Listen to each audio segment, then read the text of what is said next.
Another night of 37 days of Dwarf. Hope everyone out there tonight is having a good evening.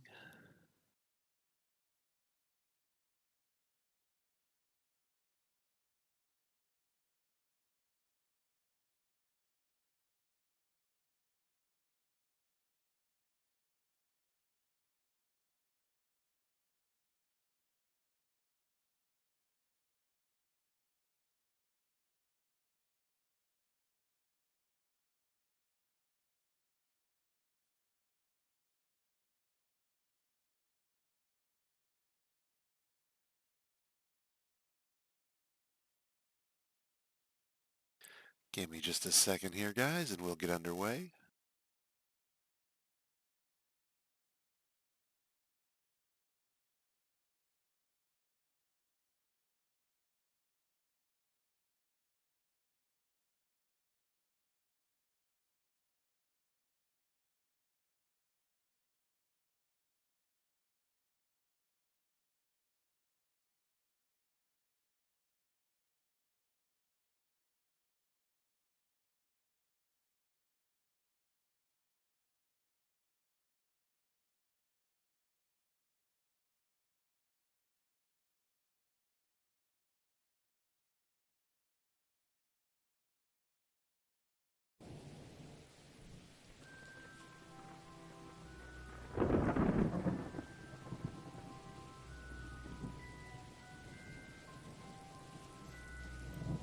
All right, let's take a look here.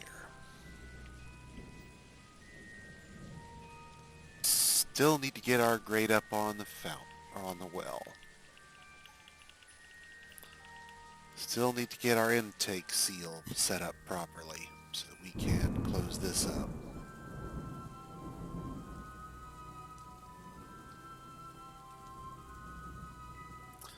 Still need our surface crops.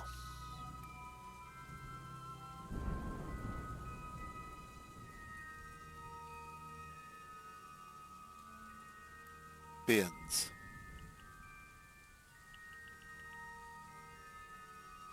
Finish setting up the hospital. Offices. Depot needs to be built.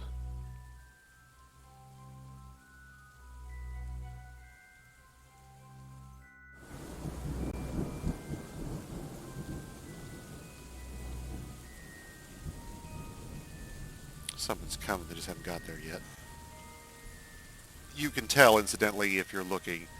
If this doesn't have a yellow or red thing underneath it telling you it's suspended or what it's waiting on, if it's like this, black below here, then this guy who's doing the architecture is on his way now. He's breaking his bars. This is him here.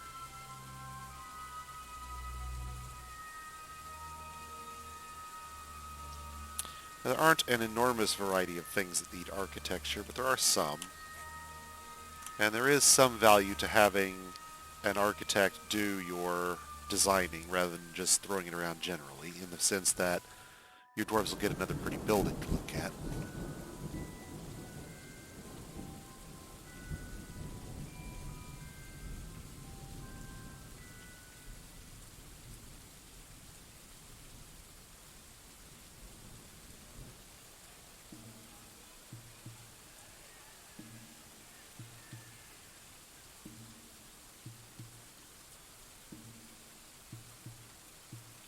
Okay, we're still waiting on beds, and that's because we're waiting on job orders, and that's because we're still waiting on furniture. Okay, we're getting there, but we need a few things to be done yet.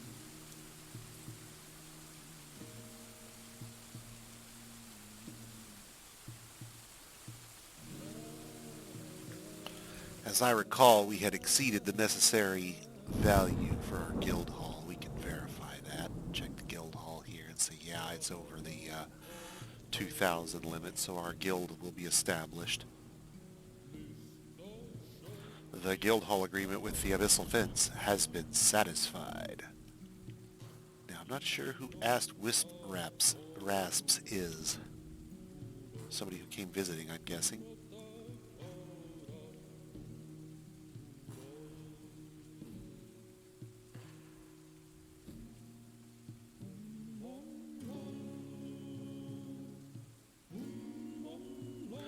Just looking back to make sure we didn't miss something like a guild hall request for a farmer's guild or something like that. My guess is last time we got the farmer's guild because I never turned on the thing I just remembered I should have turned on already here. Let's go into standing orders and turn off dwarves all harvest. We want our farmer harvesting. Farmer's harvest. Regular dwarves have other things to be doing.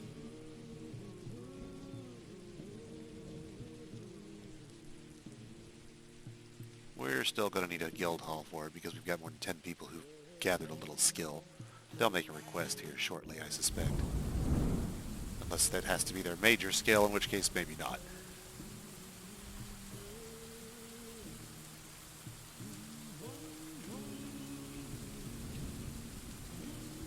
We don't really have many dedicated haulers. We've gone heavy into mining, which is fine. We'll put that to use now.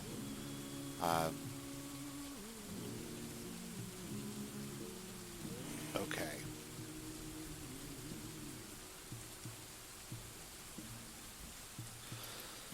Now, let's see. Let's get that pasture space for... Oops, what did we do here? Yeah, this is no longer any meeting area, and it's no longer active, and it's no longer here. Okay, yeah, that's all good. So, now let's do a zone here. Stop removing zones. Plant a zone from here. Oop, nope, gotta be inside the thing here. Remember, this room is 31 across, so it is as large as a zone can be in the current version, and then we can go out this way, but we don't want to go out past the rock, and we'll get just that chunk. Now, these little tips are not included here on either side because they are actually the 32nd tile in either direction with respect to our diameter here. Including either one of them would increase us past the maximum. So this is as tall a zone as you can actually create. Now we can set the zone up, put all of our grazing animals in here.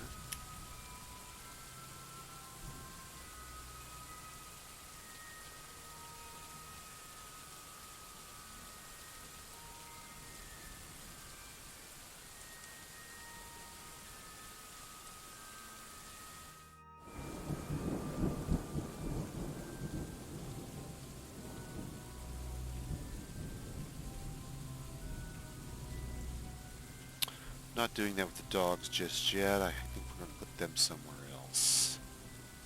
So let's go back downstairs and take a look here for a moment. Hospital's right there, and then we've got this area that we were going to designate as full of traps and not for outsiders. I can set this area here as a zone for the dogs and pack them in. They won't engage intruders until the intruder opens the door, and then the dogs will come rushing down the corridor at them. They'll be running into the traps while the dogs are coming the other direction, so they'll meet up right in the middle of the trap line where we can watch the hilarity ensue, as it were.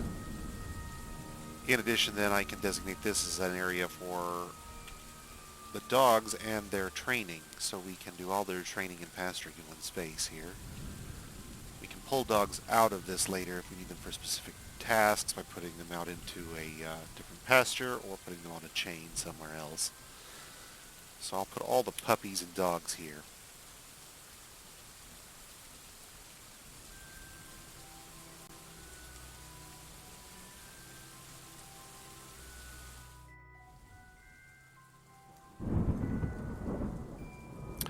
And yeah, that's a little on the ruthless side, I grant, but that's just how it's going to work, unfortunately, because that's the purpose that dogs serve. They're either leather, they're meat, or they're guard animals.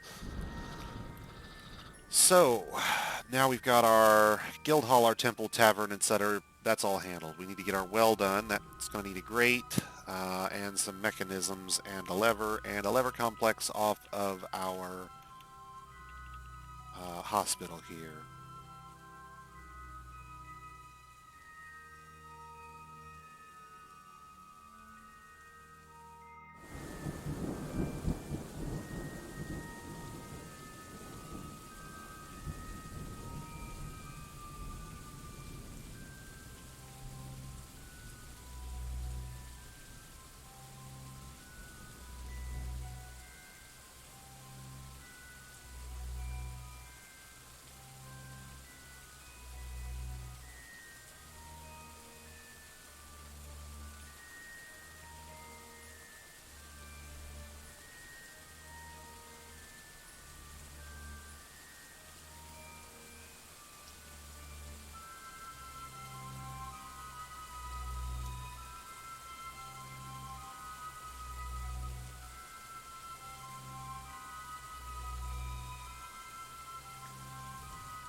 That's right, we found hematite fairly early up here, didn't we? Yes, we did. So these first few pinkish colored layers are going to be my primary target initially. Excellent. Excellent.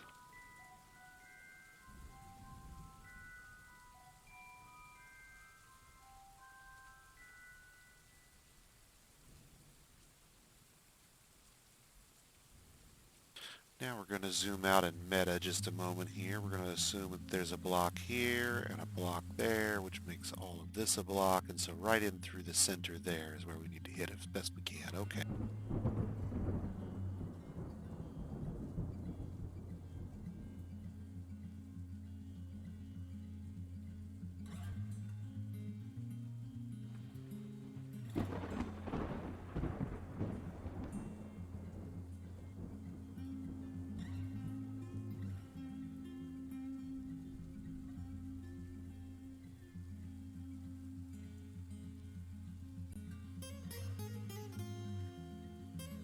Just do a couple of quick exploratory shafts, looking for any iron that might be present on that level in that area. If there's nothing, we'll just wall it back up, but I think there's a reasonably good chance that we'll hit one or more veins, seeing as we already did in our temporary area here. And this area seems to be roughly the same in terms of geology, so I can see some exposed hematite out here. I'm guessing there's some in this area as well. Once we've hit that, we'll excavate those veins, and that will eventually become a tomb complex for us as well. We'll just bury our dead in the old mine shafts. Call it good. No aquifer is going to make getting to our metals a whole lot simpler.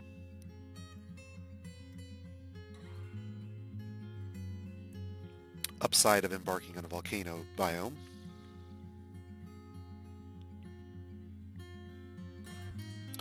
That's right, we were going to tap magma, weren't we? Yes, we were. Let's get on that. Let's talk magma tap. Okay, so have you guys started digging that yet? No, because we didn't tell them where to. Okay, perfect. And we didn't excavate anyhow. Good.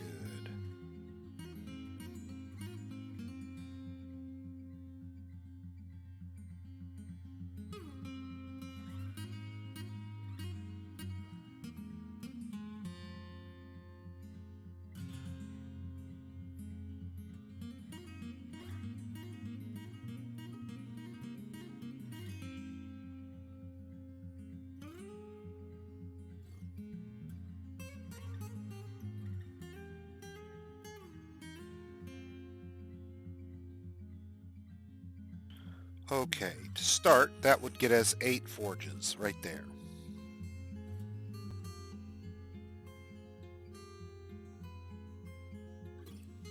And if we did, let's see here, let me think, do a little math here real quick so I don't get it wrong. We would need 3 different types of smelter, glass furnace, kiln, those 3 items, in order to handle that. And the biggest one for us, the biggest 2 for us are going to be the smelter and the glass furnace. The kiln is a very, very small subsection by comparison. So what I would probably typically do is slice this down the middle and run a line of kilns up the middle and then do smelters on one side and glass furnaces on the other. And then we will move these forges over here and just do glass furnaces all down one side, with the intent that we get a massive glass industry going. As I recall, we did have sand in this biome, did we not? I believe we did. Let's double check. So that's slate, that's not going to help us. Let's go up a little further. Rhyolite, native aluminum. Wow, we should be mining that out. Okay, silt loam. Silt loam is definitely not going to help us here. Did we check for sand? Maybe we didn't. Maybe we don't have any. That would be bad. Alunite. Let's see here. Well, if we don't have any sand, that would be rough. I thought we had some. Let's do a quick prospect.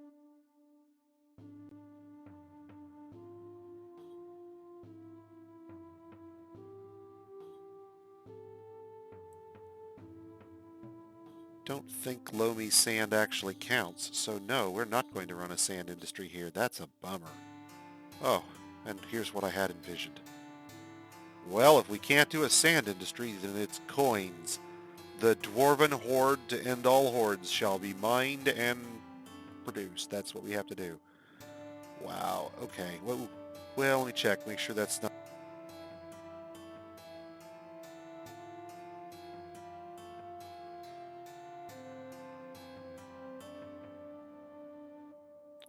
Make sure there's not something not visible for us. No, that really is it. Okay, cool. Prospect can total up the visible ores quicker. I just wanted to make sure there wasn't something buried somewhere. We didn't check the sand indicator before we embarked. That's unfortunate. Lava plus sand is fantastic, for the record. One of the best combinations of things you can start with on a site, I would say. Right up there with iron and flux and coal visible when you embark.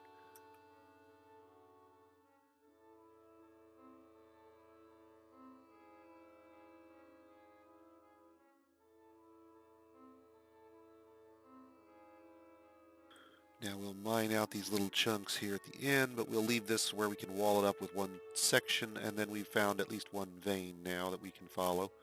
That's full of iron. That's what growing forge works need.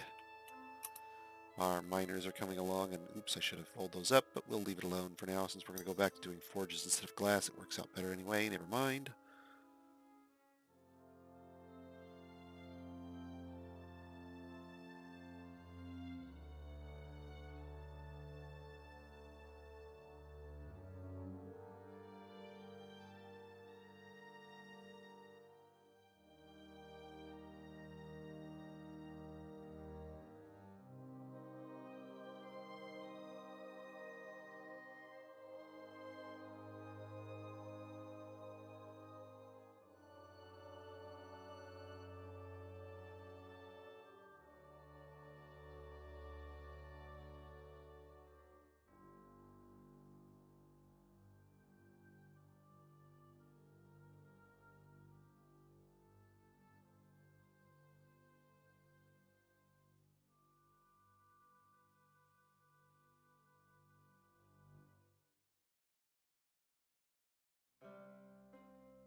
Okay, that'll work for now. Now we want those holes all to be punched because it will give us a very clear picture of exactly what we'll need in terms of ductwork on the level below. It won't take long for our miners to get all of these little chunks dug out. And then we'll connect them all up in a spider web, if you will, on the floor below. And then we'll run that into the magma ductwork, punch our... Oop, we've started to get our exit tunnel already dug out, which is good.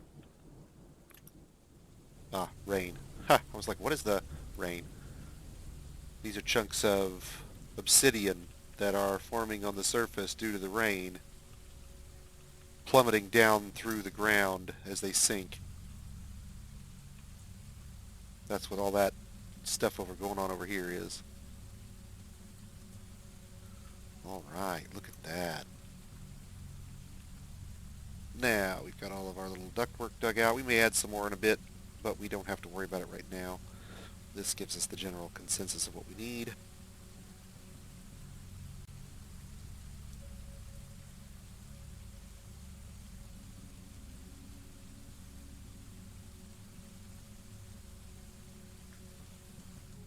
We only actually have to have each one of these little areas I've dug out done. That's because that corresponds to the solid tile. It doesn't even have to be the solid tile. You can leave an open tile that a dwarf can walk in, open, as long as a tile from the workshop is above the magma when you're done, and the magma is deep enough, you're good. But if you leave a walkable tile, then something can swim up out of the magma and come up into your workshop, and you don't want that, so I use the solid tiles of every workshop as the place that will be over the magma, with the assumption that dwarves are effectively sealing the magma away from the workshop proper, and then using it as needed, and that way I can run magma furnaces and not have to worry about things coming up out of the deep and having a problem with my dwarves.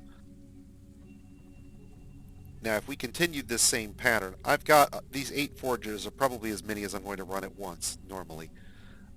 If we decide to run more, I would extend those inward like this, at which point this existing tunnel structure I've already built will cover that eventuality. So now we're going to run vertical channels down through each one of these to make sure that the smelters and kilns and glass furnaces will be properly supplied.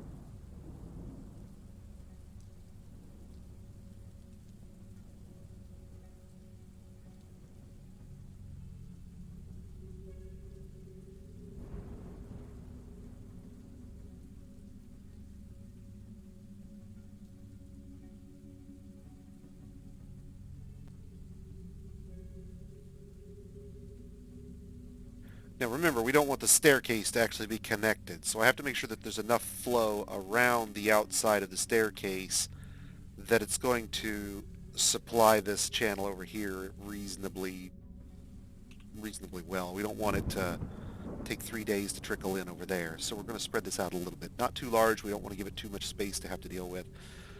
This should be all the piping we would need. On the surface, if we extended our forges inward, these lines would continue down and they'd be covered along these channels here, no problem. And if we extended our kilns inward because we decided we needed more smelters or more glass furnaces, we'd follow that same pattern inward here and we'd be fine there as well. So we're hooked up, we're plumbed, we're ready to go. Now all we do is let the dwarves get it all mined out. And this may take them a minute. This is a fair bit of work to have to do. And only know who knows what other tasks I may have assigned them. Oh, right, the mineral. Oh, wait. That would have been bad. I'm glad I caught that one. Glad we looked at that one. We did. See this right here? That would have come out through the surface. We don't want that. That's got to be not exposed. We'll mine that back a little bit there so we don't go all the way out. It's nice that there's, exposed hematite on the surface, but we don't have to expose the fortress to it. There we go. There's some more right there. See it there? Yep. More hematite. Yummy. And of course that's just iron.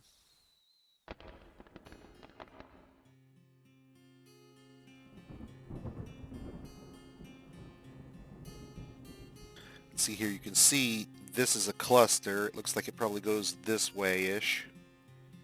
And there's a vein of hematite. And these exploratory tunnels we set up cut right through the center of it, because that's how the geology works. Once we've dug this all out, we can wall it back up as we need. Okay, so that's one thing settled. The miners are going to take a minute to get on all that other stuff we've got for the magma furnaces and whatnot, and that's fine. We have some other things to worry about at the moment. Let's get ourselves our entrance done.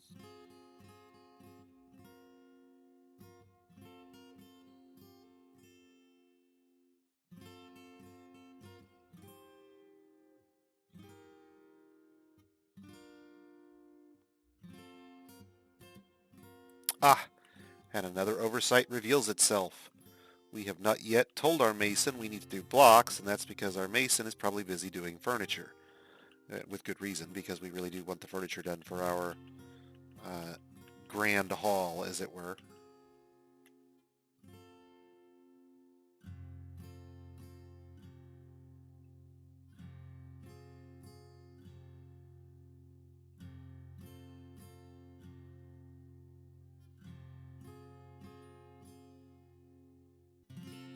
And they have finished, I suspect, the throne and table jobs, but we have not yet gotten our offices done, which is a shame.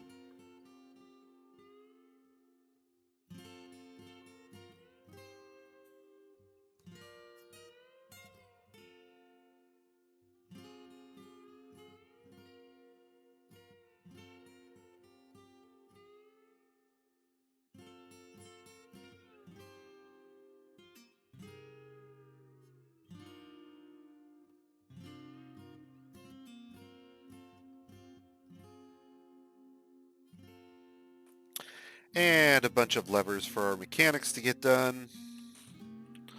Now we need to queue up a few more because I need to have some to link the bridges with, but I wanted to make sure we got the entire lever complex laid in. We don't have to worry about that part now.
Oh, there's a question I never thought to answer for myself. Does the interior of a construction, like a fortification, count as outside if it is built on the surface with no ceiling?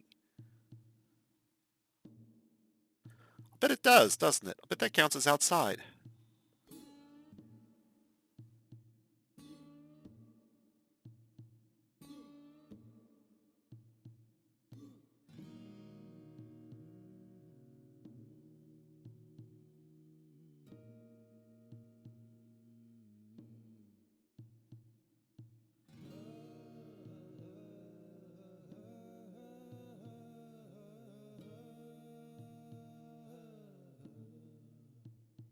Let's test that, because that's worth knowing. It's going to affect something soon.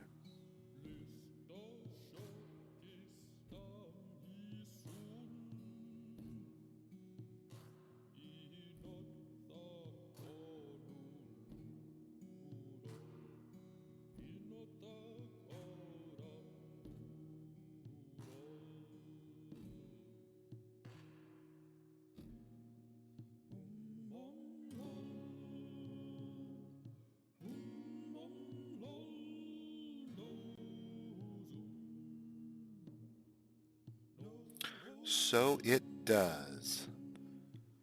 That means it is entirely possible to build an interior safe beehive area.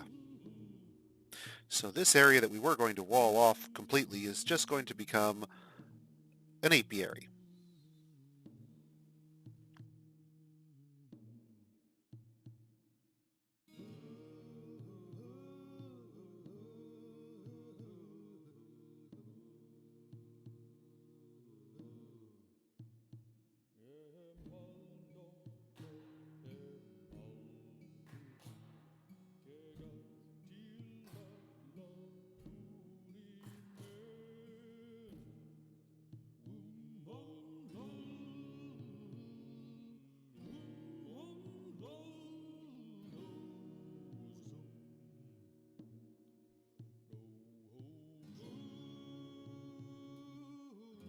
Normally I wouldn't, but right now, getting a few bronze thrones out the door sounds like good idea. Good idea, because we get our offices up. I could cancel the ones in the dining hall, of course, and go back and rebuild them, but I'd really rather they just got some extra ones done.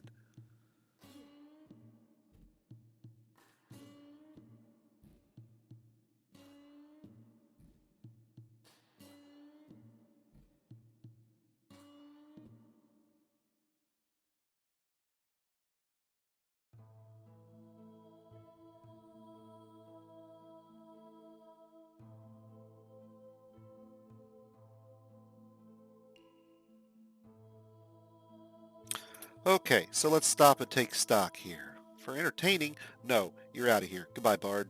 Stop eating my food, stop drinking my drinks. Goodbye. Speaking of drinks, let's get on that problem.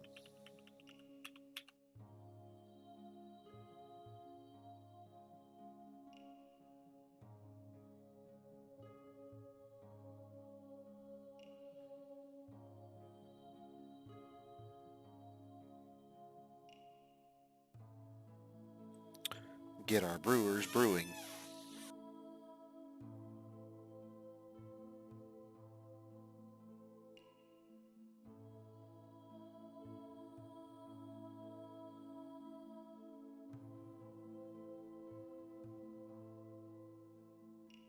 And our cooks cooking.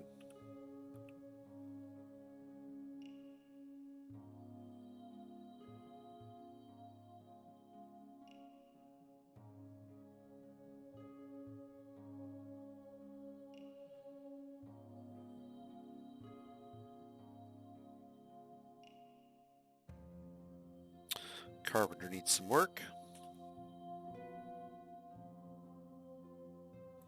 The wood furnaces are about to run out of utility for the most part, except for the purposes of making steel. Bucket. Something needs water. Okay, so we can fix that.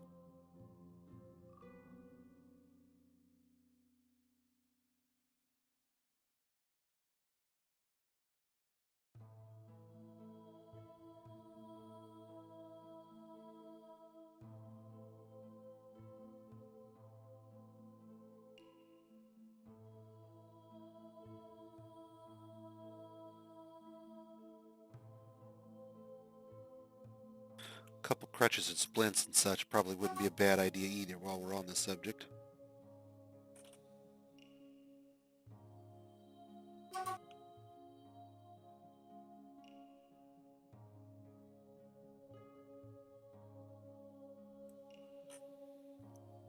Don't drink water, drink booze. We have booze. Why are you complaining? Drink the booze. We have lots of booze. Okay, not lots of booze. We have a lot more than we did just 10 seconds ago. And we just ran out of rock pots again.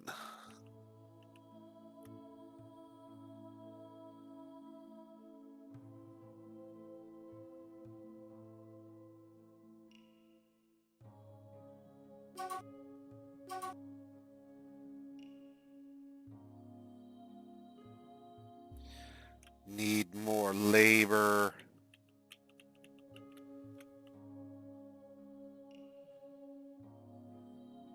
Plebs needed.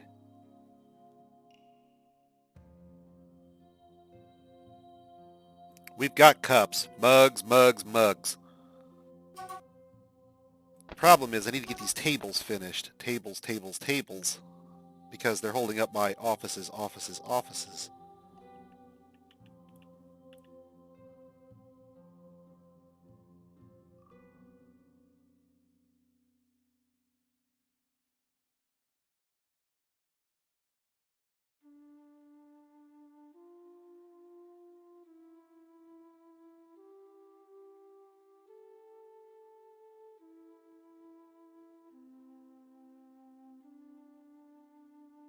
But chairs first, because if we get the chairs done, then we can build the offices off the chair, whether they have a table or not. They can just live with it for a moment.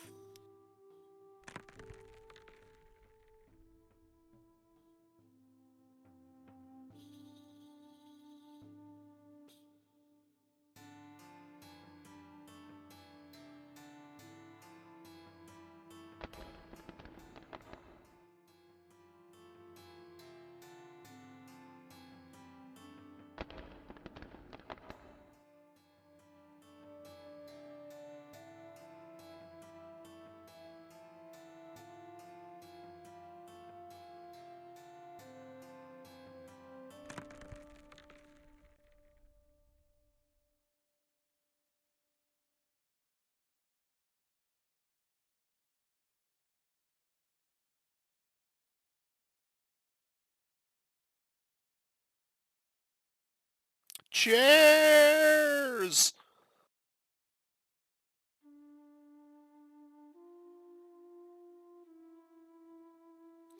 But the prepared meals have started to roll off the line, so that's good. Dwarves are getting fed prepared meals instead of just raw food now. That's what all that stuff with the brown dots was floating through. That was our roasts being taken out to be eaten at the tavern, the dining hall. Ooh, speaking of which, did we ever actually make that a dining hall? I don't think we actually did. Don't think we ever actually made that a dining hall, did we? No, I don't believe that we did.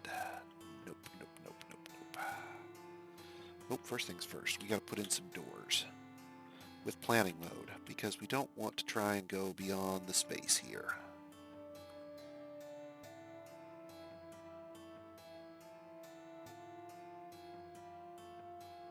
But we do want this entire space to be the dining hall. We'll make it a meeting hall because why not make it all a hall?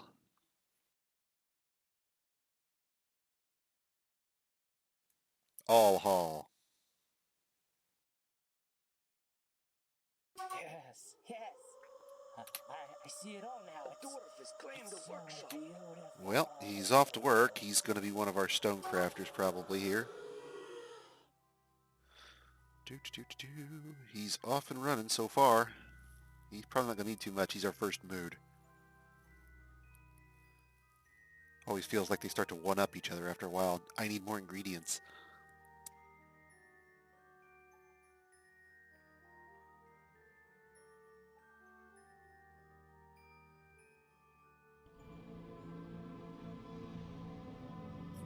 Well, either he's building a construction or we just found something in Metroid.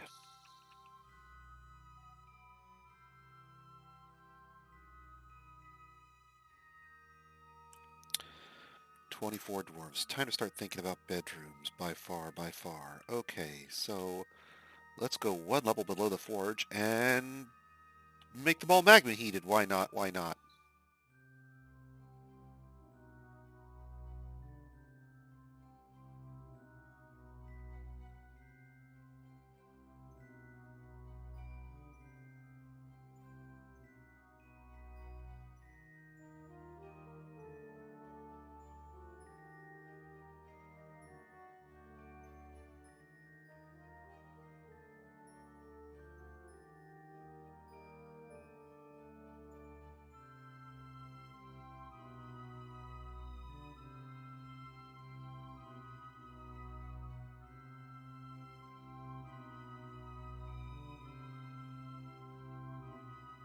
Now, it's worth noting that there are two tiles of space between... Oops, don't want to go up. There are two tiles of space between each one of these lines, and it's intentional because an engraving is only counted as being part of a room if a dwarf stands in that room, or the space that eventually comprises that room, when he engraves it. So for a bedroom to have an engraving in it, it's not enough for it to be on the wall of the bedroom, as in sharing a wall with some other bedroom, for example. It must be the case that the only place the dwarf could have stood while building the engraving is... That's actually more than I wanted. Yeah, one more than I wanted. The only place the dwarf could actually have made the engraving is while standing in the room. So, for example, let me build an example but to contrast with it here for a moment. If in older forts, I would typically do this and go the same size bedroom, but we would do only one tile between each one. Well, the problem you run into is when you get these two bedrooms side by side, if the dwarf is standing where our X is here, and he engraves the wall to the north, the bedroom that gets credit for that is the one to the south. The one up here, this dwarf, he doesn't get any credit for that engraving at all. It doesn't count. He does no engraving on his wall. And the dwarfs do not engrave the other side of the wall. They engrave one tile. So, once that tile's engraved, it only is counted in that room. So, by doing it two tiles wide like this, we force all the engravings that are done, if we engrave a bedroom, to be done inside that bedroom, and guarantee all our dwarves can therefore have engravings of their own.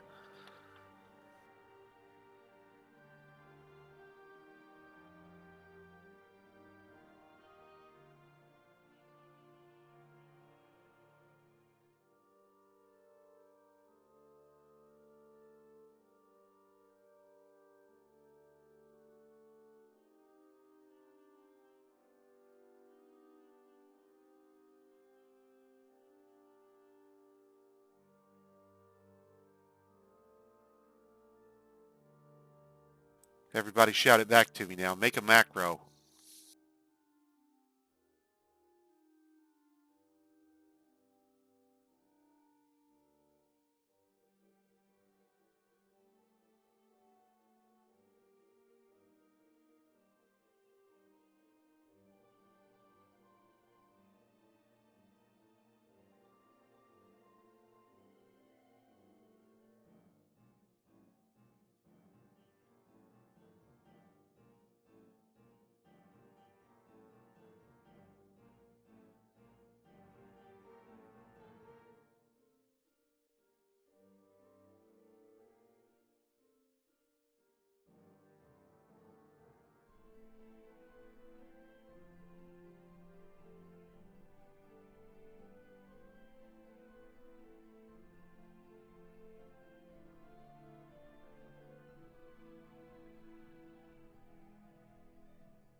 And we'll put that magma escape tunnel to use on the other side here in a moment. Now, this is not ideal from a pathfinding perspective. As you can tell, a dwarf who has to get to his bedroom, and he has bedroom as this bedroom, for example, that's a long path to have to figure out. He'll get there, but it's a heavy hit on the pathfinding when we do that. Um, Better would be something fractal and where the bedrooms spread out in a circular pattern. I'll have to look and see if I can find a good QuickFort blueprint. I haven't messed with QuickFort yet in this broadcast stream. I keep promising to do it every year, and the old QuickFort has now been deprecated, so I don't want to show folks that one because it doesn't run right on some folks' PCs. All right, and he's finished his earring. Good for you, boy. Good for you. All right, now let's see here.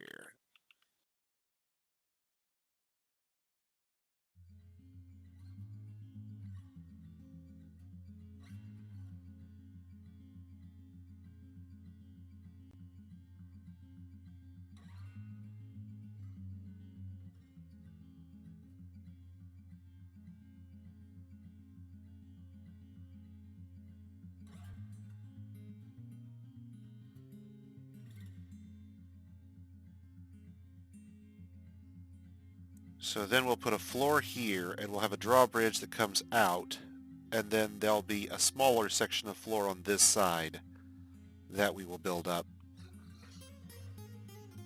with the intent that folks will be able to come in and then wend their way around.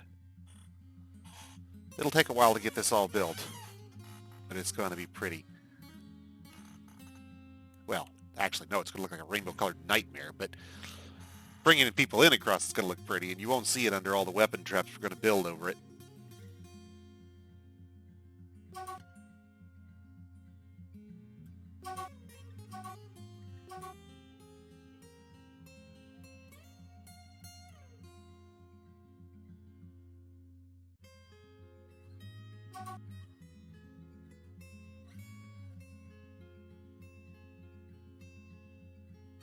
Okay, and we just ran out of sandbags because we thought we had sand here and we don't. Oops, our bad.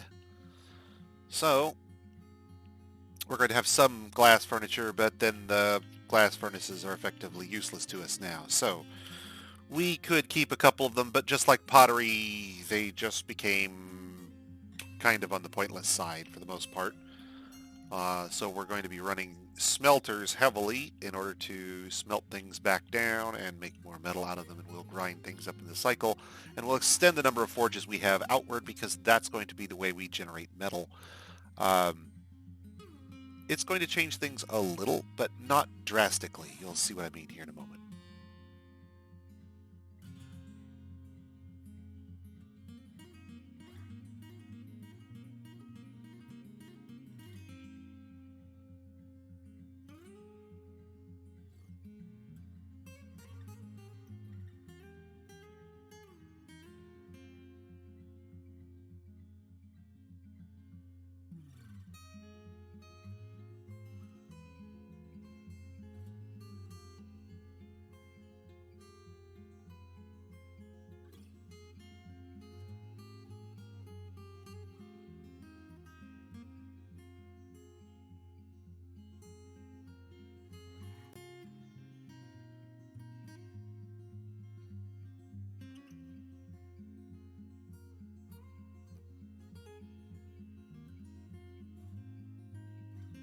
We end up having to trim out a couple of tiles worth of stone, which makes the circle a little weird looking. It isn't terrible. And we end up with more forges all around.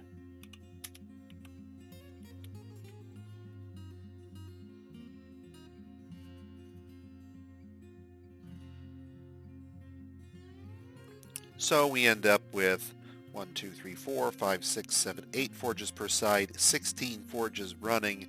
We will run primarily smelters through this section here. At least one half of these are going to be smelters, probably more like 3/4, and then a handful of glass furnaces and a handful of kilns in case we have to do anything in parallel briefly. But we're going to end up running something like 18 smelters and 12 forges here off the magma before we're done.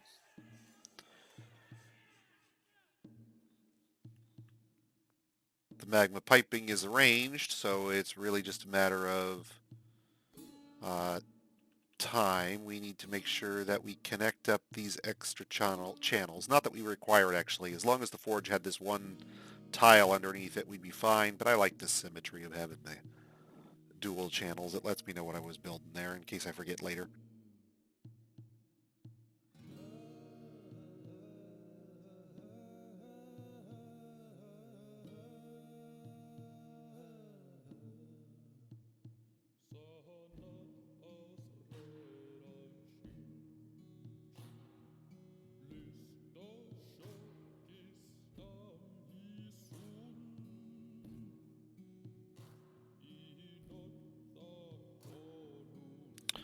And those little extra channels are just for prettiness' sake for our forges.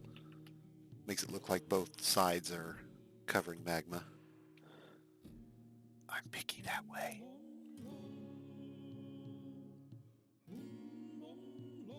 Let's go back through our announcements and make sure we haven't missed an important one. Nope, not since the original guild hall announcement.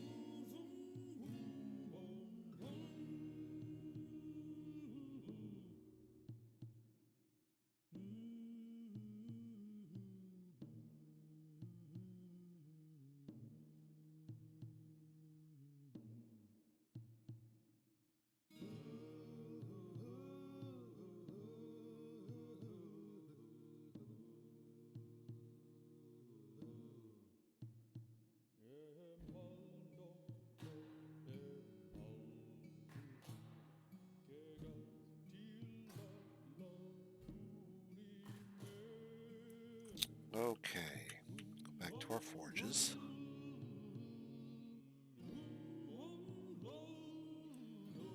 May not have anybody who has that job. I believe that's metal crafting, but I can't remember for sure. It could be blacksmithing.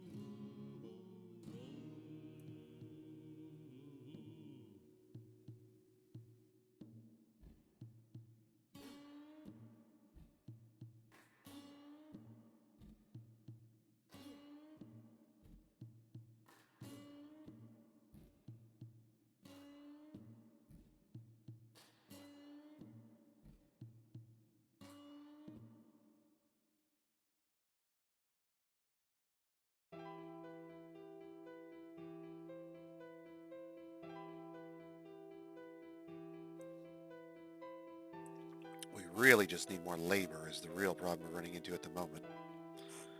We do not have enough hands to carry our load. I always starve for labor these first few seasons.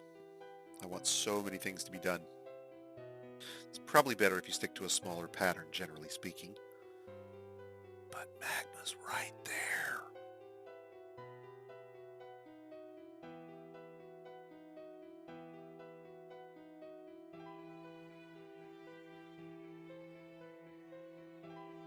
Okay, so wait, what am I doing here? Okay, so remember, this magma intake is going to come down to this ramp where it goes up to the previous level, and it goes to this flat space here. So magma will flow in here, across this bridge we're going to build, across this flat, down this hall, down this vertical channel, fall down into our reservoir, and then fill this pipe and its subsidiary channels. This bridge is to make sure that our exit tunnel, 3 levels down, is not interrupted. Now that we've excavated those ramps on this level here, our exit tunnel is actually reachable from above. So we want to make sure that the magma can't go down our exit tunnel. In order to do that, we want to make sure we use a magma-safe stone or block. Double check. I don't think cobaltite is. I don't believe andesite is, or slate is, but gabbro certainly is. We have 99 of them, so that's certainly enough gabbro to do it. We only need a couple, so we'll just do a couple of those. And that'll work. They'll bring it. It'll take them a bit, and a rough gabbro bridge isn't really pretty, but nobody's going to be looking at this thing because it's going to be buried under magma. And anyone who wants to go see it is probably not in their right mind.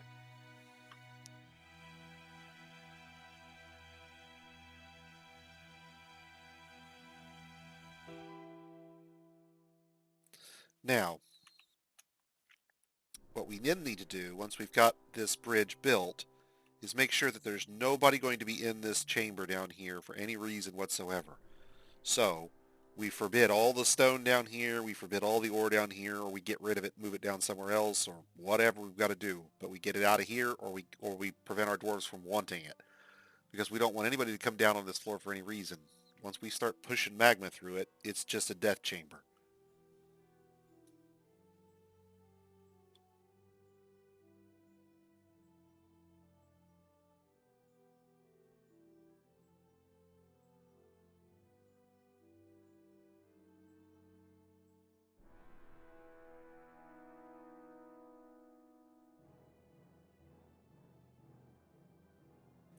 And the tables are still going, or the chairs are still going up.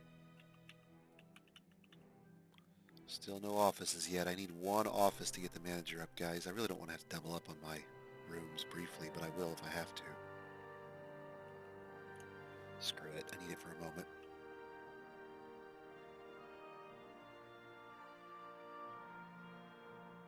Temporarily going to lower the value of our dining room to do this, but we need to do it. We need it bad. Because we really, really need our manager to do some work orders here.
Oh, cat attack. Hang on a second, guys. Oh!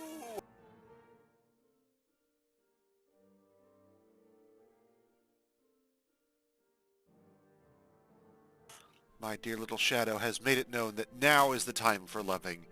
Now is the time for attention, human. You will pay attention now. Okay. So I got a rock throne's done. Tables. Let's get some coffers, just so we have, oops, coffers.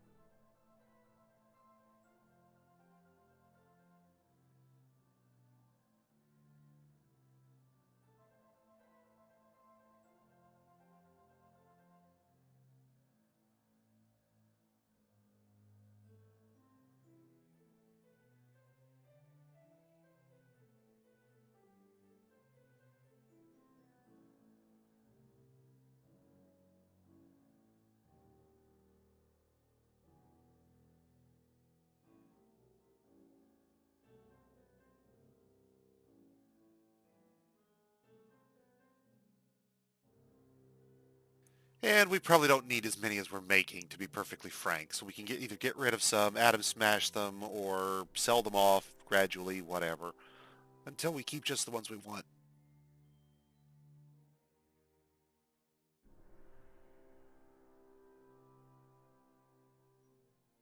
Excuse me. Now, let's see here.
Going through just making sure we've kind of queued up the basics of things that we want to have on hand pretty much all the time. Let's keep about 10 coffins extra on hand.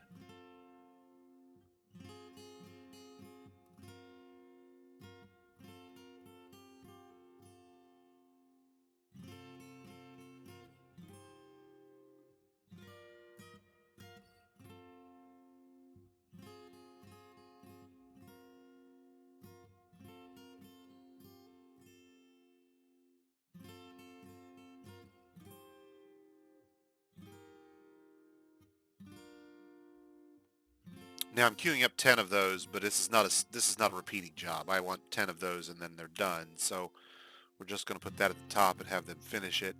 I just need a handful of grates to have on hand for rare projects, usually involving water. There aren't very many times I actually need a grate, but 9 or 10 of them will probably be all I'll ever use in a fortress unless I need them for magma purposes. Then I'll have to get a little more specific about the materials.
Okay, that gets us rock stuff. Now,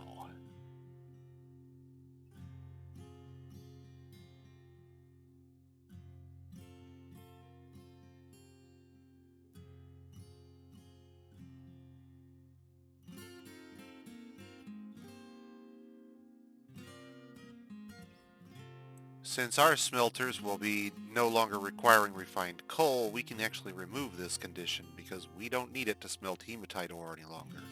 Now, this will be an issue if they try to use a current fuel-based smelter. Now remember, we're going to be magma tapping very, very soon now, so this isn't going to be a big issue for very long. Let's go ahead and delete that condition.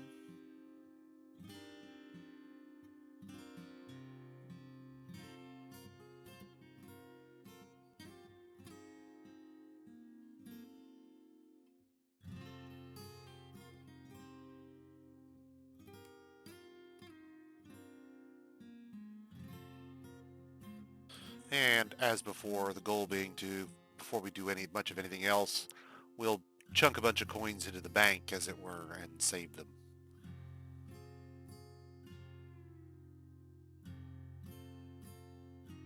Bring on the dragon horde, as it were.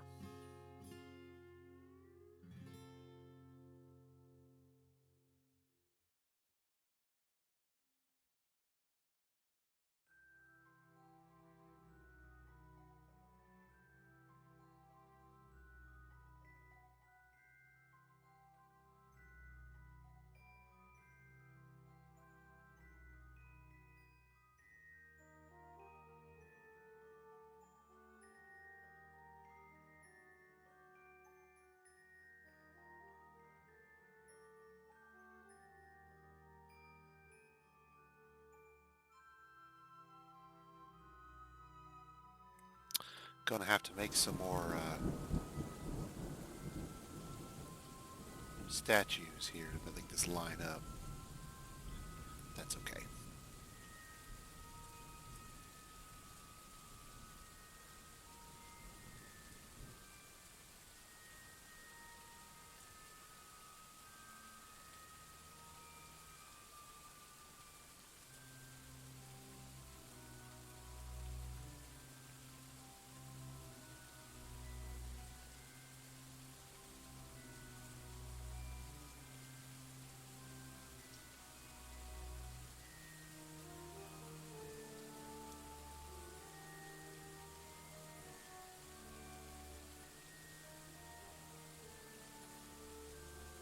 Okay, we get our well linked up, and then we can punch a hole and drain the water in, which we desperately, desperately need at this point. Along with tables and more tables for our hospital and more tables for attraction benches for our hospital. Tables, tables, tables, tables, tables, tables, tables. Ah, snake! Oh, no, that's not how that goes. Sorry, my bad.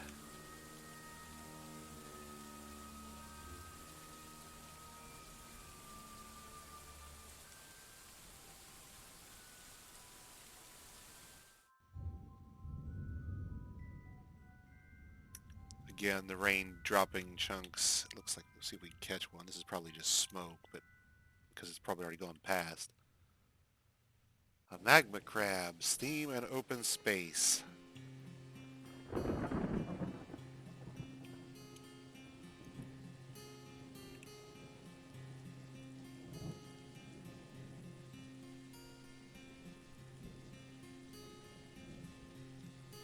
Didn't think magma crabs typically burned, but maybe if they touch the water and then get broiled?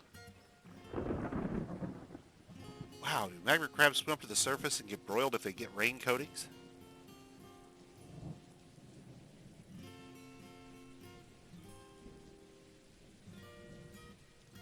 Or did somebody add a thrashing?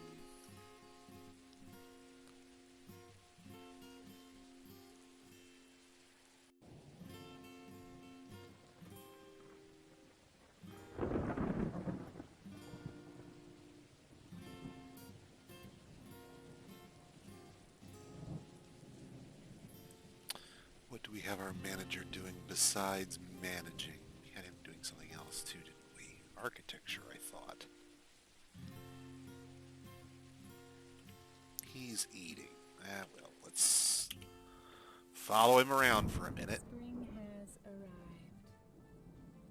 On the plus side, we have our...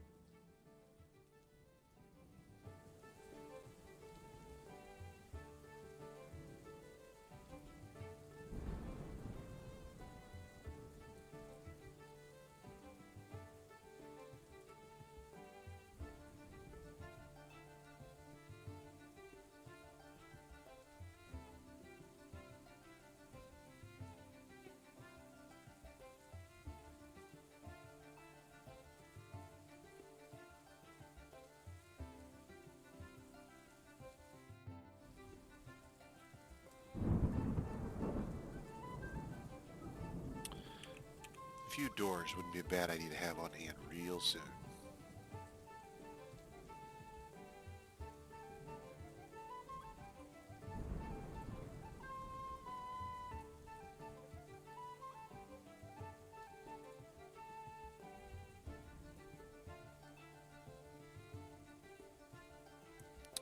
Okay, so he's not doing anything at the moment. He's just eating.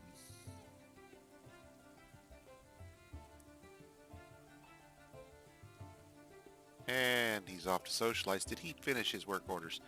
No. Oh, did I not appoint him? I did not appoint him. I made him the manager and did not actually appoint him. I gave him the title with none of the responsibility. What a... Wow. He's having a ball. All the title with none of the responsibility. Check that out. Let's fix that problem. Where is he in the list? There he is, right there in front of me. Now, how about the bookkeeper too while we're at it? Place him. Where's my record keeper? Record keeper. Bam. And yeah, your settings are going to be highest precision, buddy. You don't have an office yet, but we're getting there. Your manager does, though. Get to work. Got work orders got to be done.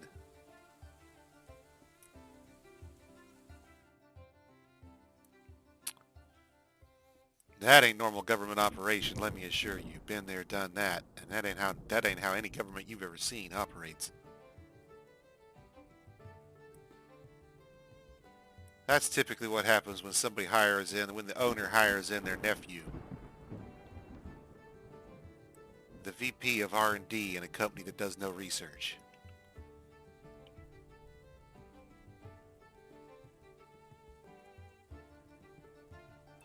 Alright, so how many to get done? All of them. He's a superstar. Okay.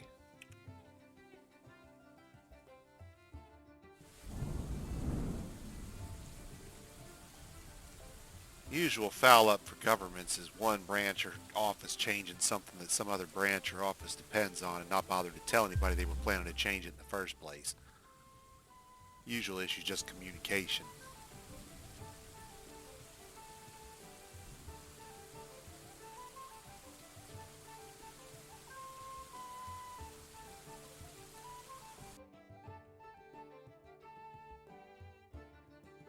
Got a few bronze chairs in there now.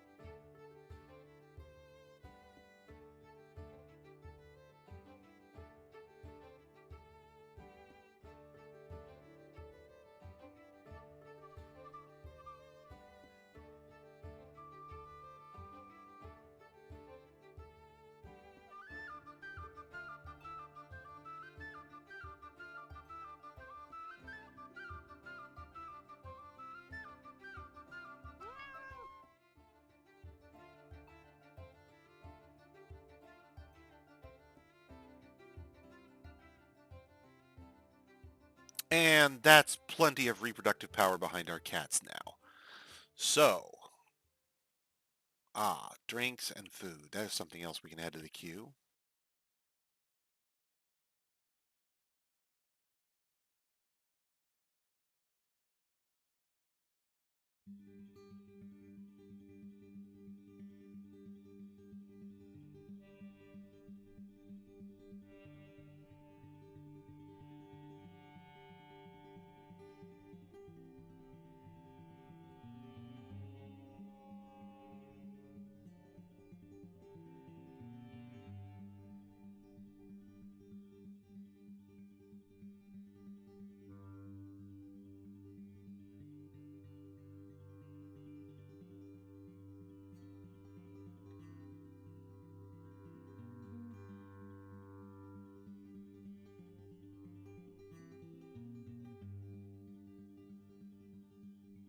Really should be 30 here because I think it needs 4 items per meal, so it should need 1 solid and 3 non-solid potentially. Okay, so coins and smelt, grates and doors and pots and bins and beds, tables, thrones, coffers, cabinets, nest boxes, hives, mugs, crafts and toys, mechanisms, coffins and blocks, armor stands, weapons racks, and food. Okay.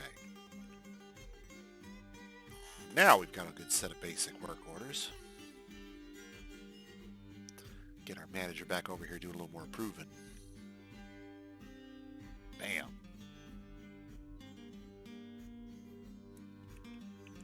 That'll get our kitchen workers running on jobs.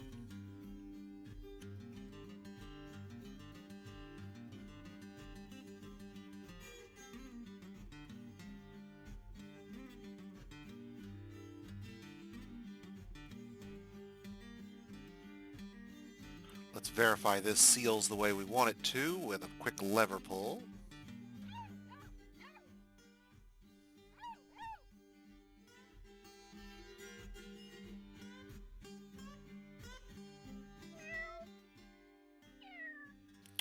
Note that it forms a solid wall here, which means that nobody would accidentally get in if we left it closed. That's exactly what we want. Nobody can get in from above. Nobody can get in through this wall. Perfect. So now we'll lower it back down and punch a hole here to drain our water in. Before we do, let's double check to make sure that our water drain down here at the bottom is likewise linked to its lever.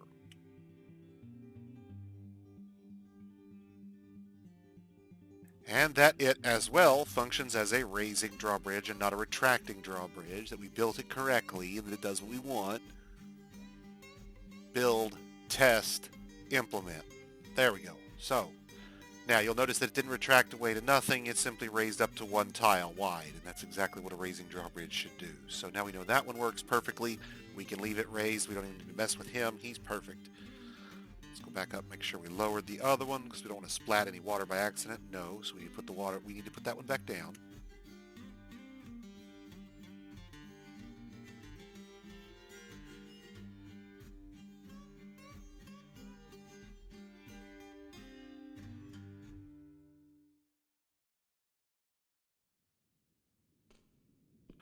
And then we just drill a little hole right there, and the bridge will go down and leave an opening.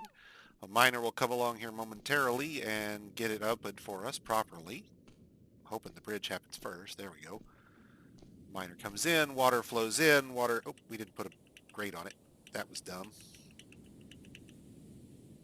Well, we'll see how full this gets. It may actually go down in there deep enough that we can actually put the grate on it without having to worry about it. We'll see. Draining pretty good so far.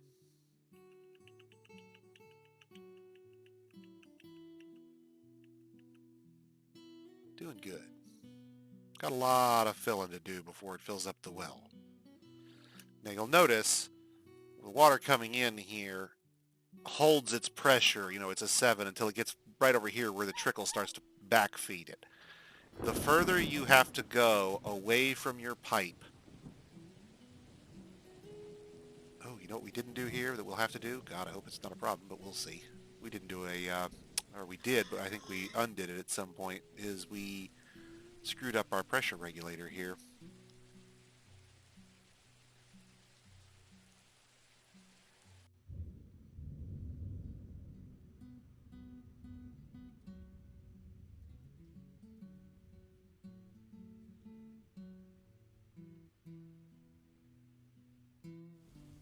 So let's fix that, if we can. Might be hard. We'll see. If we can get the mining done, we'll be good. Oh, he's going to wall himself in. Oh, don't wall yourself in, dude. That's bad. Oh, you moron. Good job, dumb butt. Walled himself in. Momentarily practicing his swimming while he waits on the miners to save him. Good job. Okay, pressure regulator installed, flood averted, no problem. Not sure how we screwed that part up, but there we go. Now, this is flooding downstairs. Good, good. Filling up nicely. How are we doing upstairs? We getting it to where we're drained out. No, no, no. Got a ways out here. Okay, so stop that for a minute.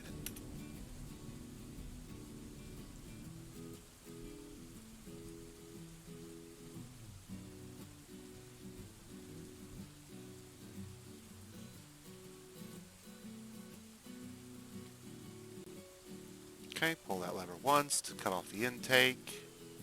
Bam. Now what will happen is the intake flow will shut off. Water will drain down into this level because this is the highest level it will reach. It will spread out onto this floor as best it can. It may be too high for us to have. We may have a small problem. We'll see. If we do, we can fix it. We have the solution already in place. We had the foresight to build it. Now, the problem is the water is a little too deep, so we're going to have to smash, we're going to have to make one smash on the water to get it down to where we need it. And then we'll be able to build the grate. Let's get these migrants sorted.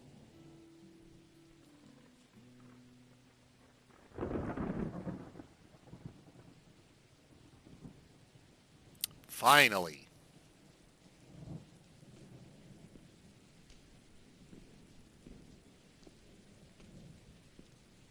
Welcome to the fortress, boys. You are now part of the Pick It Up and Carry It Somewhere Else Brigade. Only one of you has any skill at smithing. Only one of you has any skill with gems. A couple of clothing guys we'll probably employ now. A couple of beekeepers. A couple of farmers. Okay. Nothing super special here.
Doctors are also becoming mechanics, which means they'll not only know how to put our traps back together, but also our people.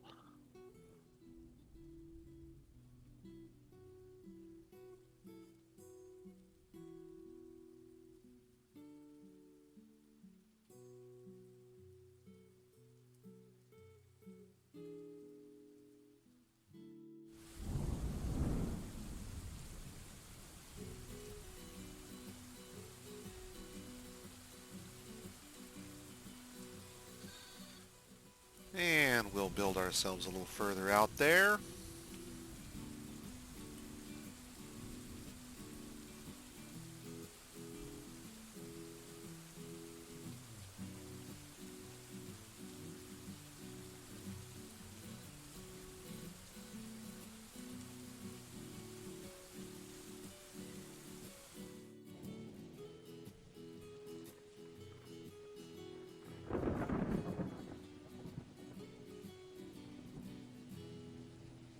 And we'll have to wait on some more blocks to get done.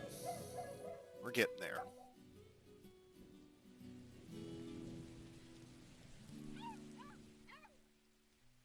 Now, as I said before, this is a little deeper than we wanted. There's too many twos in this channel here. So what we're going to do is go upstairs here and pull this lever twice.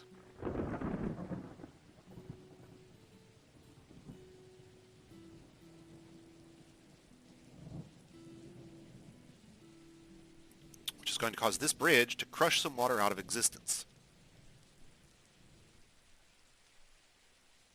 Blam.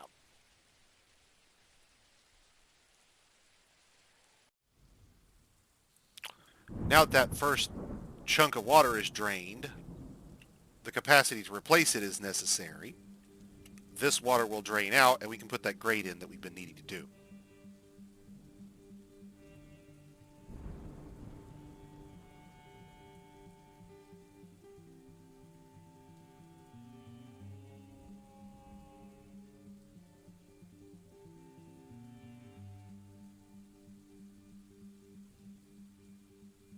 Also, doesn't look like we ever properly dug the well out. That's good. You know, in a not good kind of way. Yeah. Is the water refilling up here? Yeah, good. See, and this will refill as long as we don't drain it completely. Should refill even if we do, but sometimes it can get a little finicky because these tiles here don't refill and water can take too long to fill up this section and leave this too dry if you don't get enough rain. Looks like we get an abundance here, so we should be good. Over time, that will refill for us, allowing to reset our... There we go. So we need to do a couple more smashes to lower the water level a little more. Because I screwed it up, but we can fix it.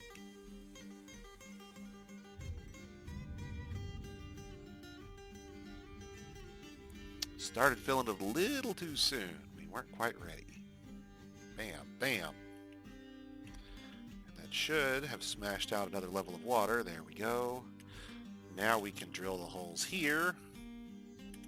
Bang. Oops. Not there, though. Here. And there. And once those are done, then the well will be probably dug out. And we can go back to doing what we're doing and put the water back where it belongs, in our well. Now, you want to make sure when you dig your well that your buckets have more than one level of water to draw from. You don't want them to be drawing from the bottommost level. So in this case, it would actually be bad because this is the bottommost level. If we used our wells right now, they would come down here and get mud-filled water. We don't want that. That's bad and tasteless and icky, so we don't want that. Let's build ourselves a grate here. Oops, not a bridge, a grate.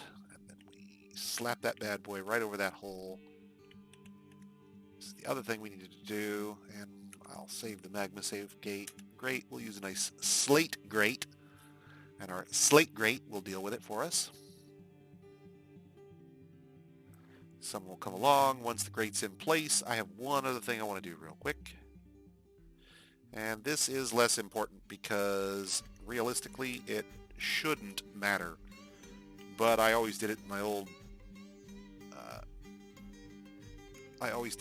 old fortresses, and I like doing it just from a someday they'll make it work the way it should standpoint. Let's see, what do we got? Well, I guess logs will work just fine for this. I don't really care. It's always going to be full of water anyway. I'm going to build a fortification.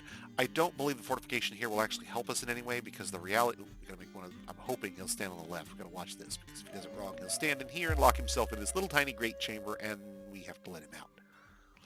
Because dwarves are idiots.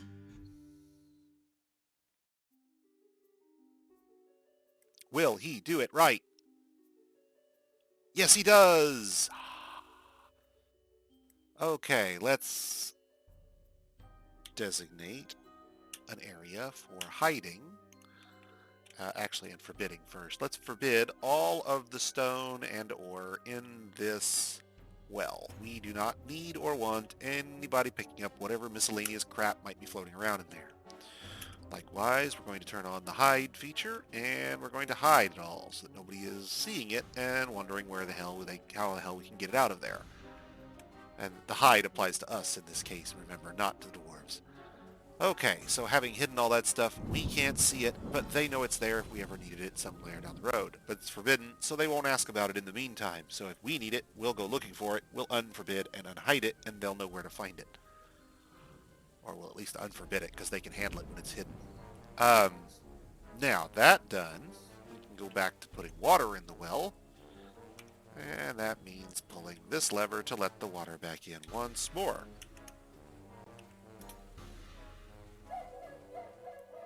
And plunk.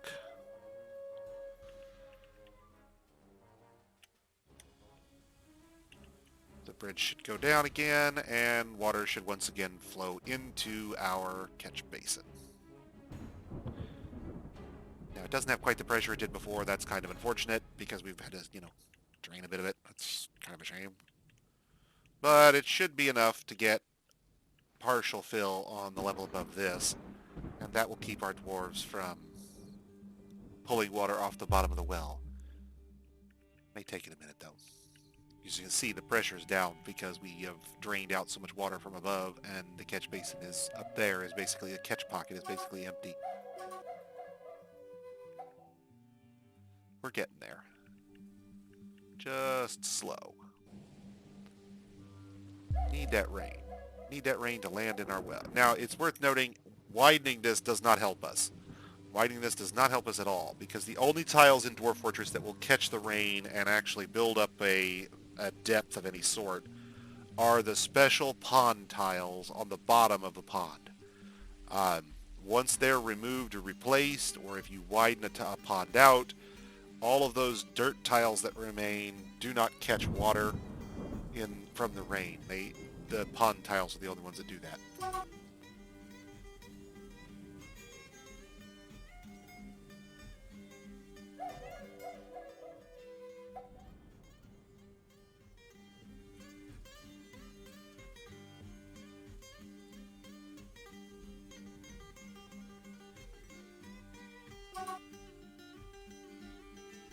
But rain means water, and water means fill. So we've gotten our second level. We could now build wells above this and be assured that they will work properly. That's fantastic. That means our hospital is going in here. You can see our beds starting to materialize here. We get a dormitory or a door to separate off some of these other things here. We've got planning mode on. Yep. So we'll just turn this here, there, and then there. And the others are already up, so we're good there.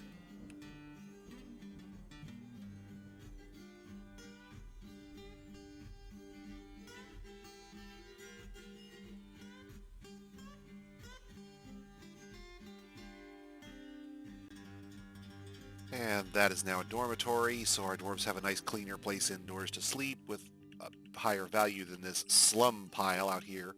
So let's go ahead and get rid of this pile of beds here is no longer necessary.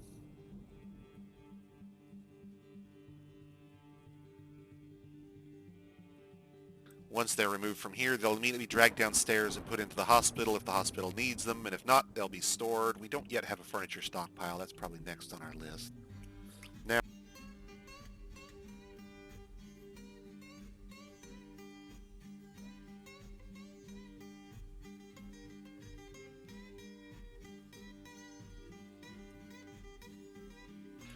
do want to go ahead and make the furniture stockpile a little larger because we'll have a lot of miscellaneous furniture items that will accumulate. We've stocked up quite a bit more than we need because we want to get them ground out in large quantity here at the beginning, and we'll have to whittle that number down. We want to kind of keep the number reasonable. We don't need to have 50 beds when our population hits max. We're not going to need another 50 beds at that point, so we need to get rid of that work order, or at least tone it down to something very reasonable, and then get rid of the excess. So we'll have to do that. But that allows us to keep good quality beds. It allows our carpenter to get extra practice.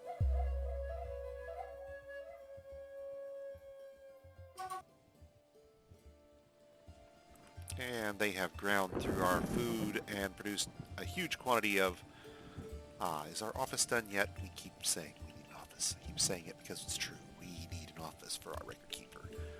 Is it done yet? Yes, it is. His office is complete, and so is the manager's office. Now, not really because we want to give him a table at some point, but good enough for now. We can give each of them their own chair, and each of them having their own chair means they have an office. So, bang, bang, assigned to the manager here, so he is going to be out of that little temporary place we did downstairs. Make sure these are, I won't say hereditary because they're not strictly speaking hereditary, but that they follow the office. So these are office's jobs, not a person's private office. If we swap bookkeepers, the new bookkeeper gets this office. Bang, done. Don't have to deal with it. So go back down here, and we need to get rid of this room because it is no longer there. Now that's important because over here Our dining room is impacted by having another room overlap it like it does. So it only had a quarter of its value there for a bit. That's clearly not good. Um, Literally, each of those rooms got a quarter of its actual value. So the office had almost nothing, and the dining room was reduced to almost nothing. Great instead of grand or whatever. Another baby? Well, at least it's not an explosion of cats. Okay.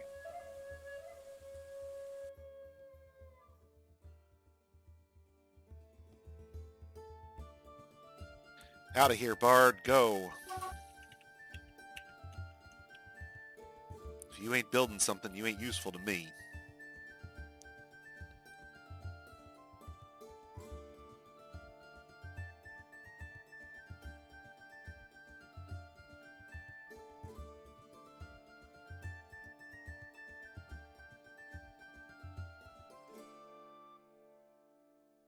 I really wish we could get enough Cinnabar blocks together to do it. I like that nice red color with the magma. I think that's grand. What exactly sounds weird about it there, Adrian?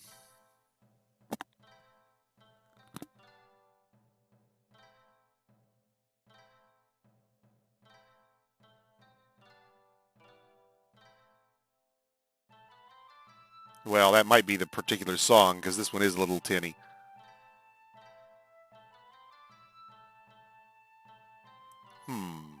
Well, let me try something. Hang on a second.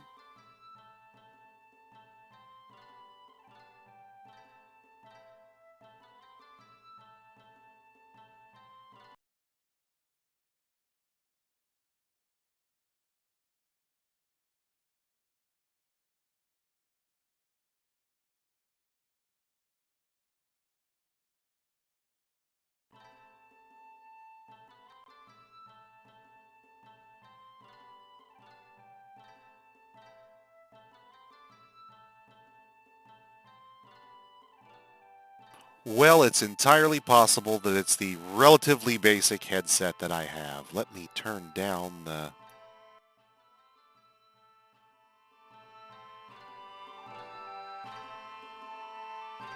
Is that a little better?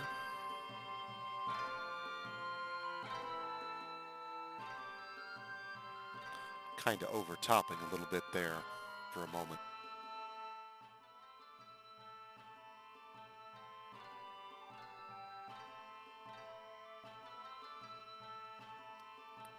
There we go. That should be a little better, I'm thinking.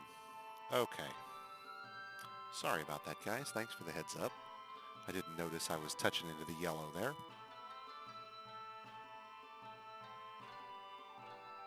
Wish we had some Cinnabar blocks. It'd really be nice to be able to do this in a grand red to go with the magma. Hey, you guys are the first ones that mentioned it. I'm happy to tweak it if it makes it better. And there's the Farmer Guild Hall. Yeah, we'll approve that because it's easy. It's very easy. We literally go down about 3 floors here to where our Guild Hall room is. We make sure we can see the entire area we're going to be dealing with. And we size it up properly. And 3 clicks to over there. And it's a zone. And it's a meeting area. And it has a location. And we add a new one. And it's a Craft Guild Hall. And it's a Farmer Hall. Farmer Hall, Farmer Hall. Bam, done. Farmer Hall. Solved. Problem eliminated.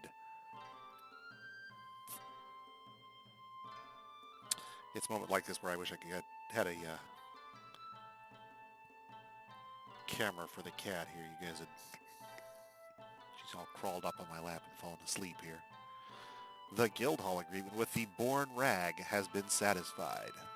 You're darn right. And it's only going to get better from here at this point because the guild halls are already at 7,000 and we haven't even finished smoothing all of this terrain down here. So it's only going to go up from here with respect to the value of our guild hall.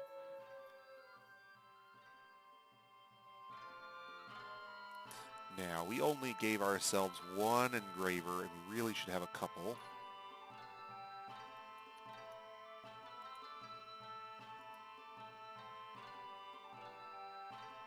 So let's train a couple more. And we should have a couple extra stone crafters.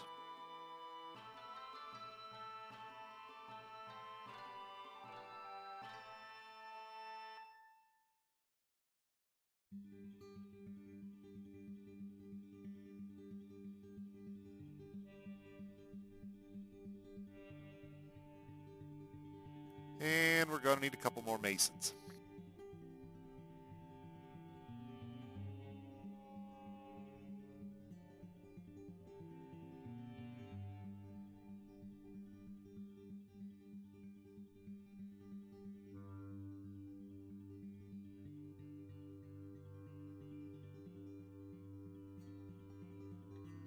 Okay.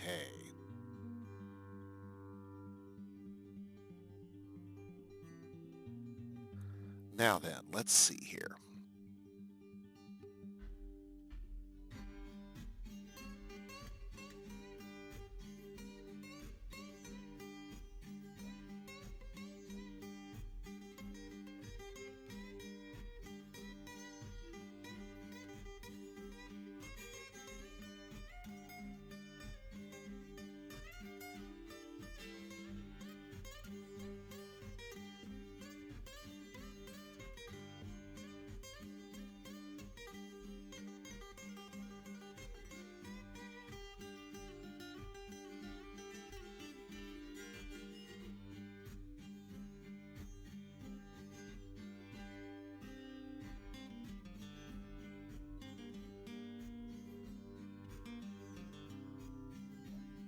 Actually, you know what? I'm not even really sure I care at that point. Let's just let him do it all.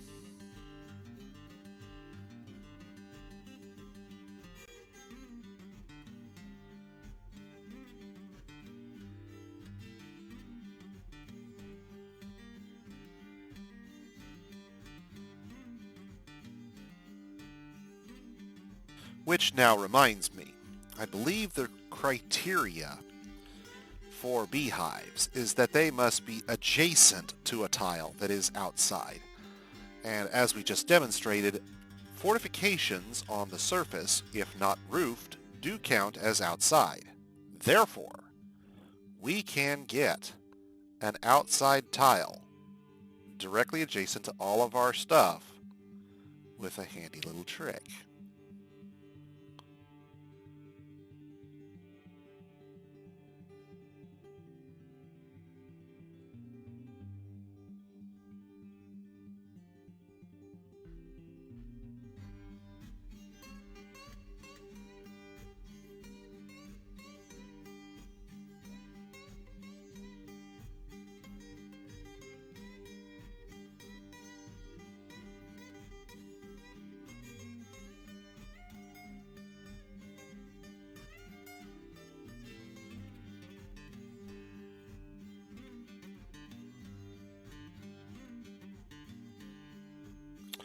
Now, this won't cave in because we have this wall, even though we've got to cross it here, this wall below us here will hold up this area. Long term, we need to put a couple of pillars in on this thing to make sure it doesn't collapse.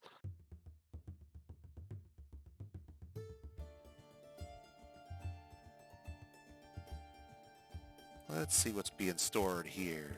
Drinks, which don't need to be here. Finished goods, which need to have their own. Leather, gems, bars, blocks, weapons, finished goods. More drinks. The drinks all need to be pulled out. Okay, so we have stockpiles for a lot of these things. Need to make sure they're getting pulled out of here.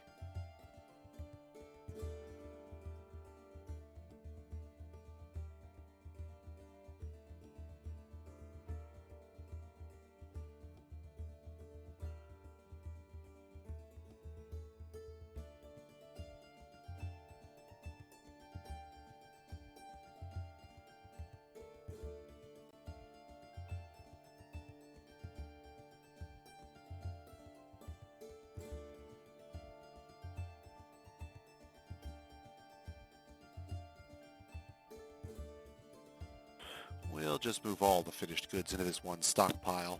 Don't think we're going to have so many that will fill it, but maybe we will. We'll see. If we do, we can always make another one.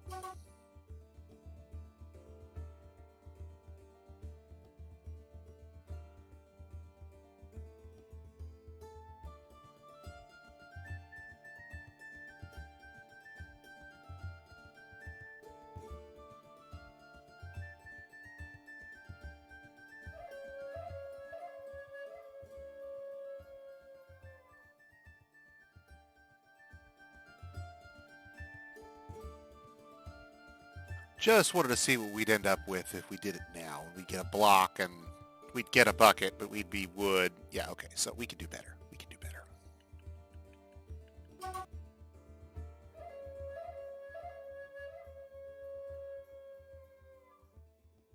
Oh, yes. Yes, it is time. It is time. Okay.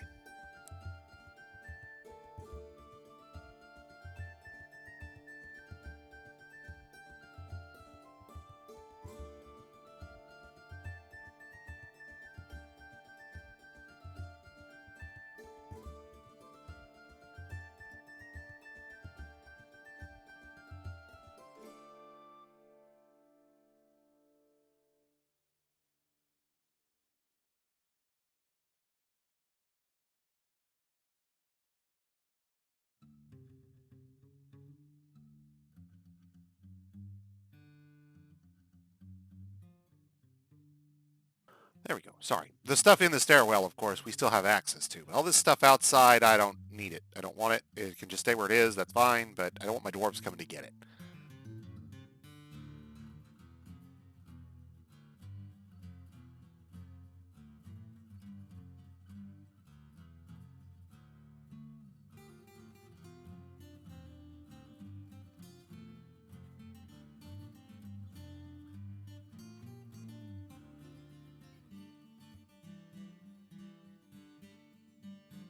Notice that this also includes the stone in the bridge if I do it this way, and the bridge will appear not to exist, which is hilarious when the magma flows over it and you can't figure out why, but not so good for figuring out what's going on when you're looking at it later.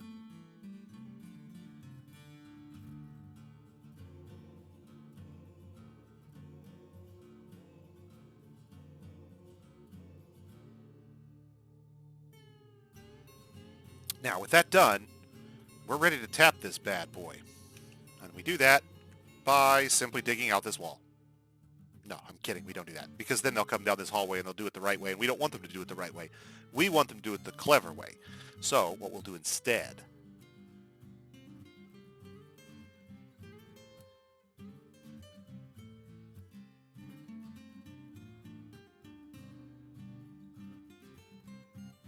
is wait half a tick so they can get some blocks and we can do this in a reasonable time frame. Come on, masons.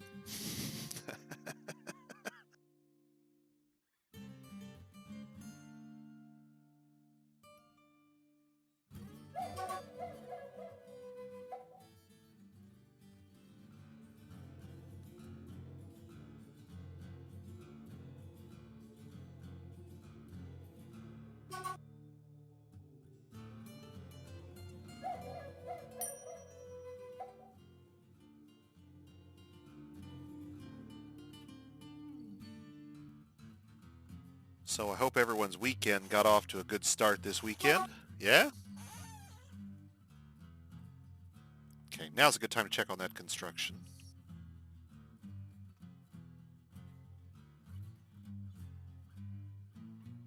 I got to see a good friend of mine while he was back here in the state. That was nice. Uh-oh, we're out of blocks. Where'd our blocks go? No blocks. Thought we had blocks just a second ago. Somebody must be moving our blocks to a bin. All our blocks are moving to a bin.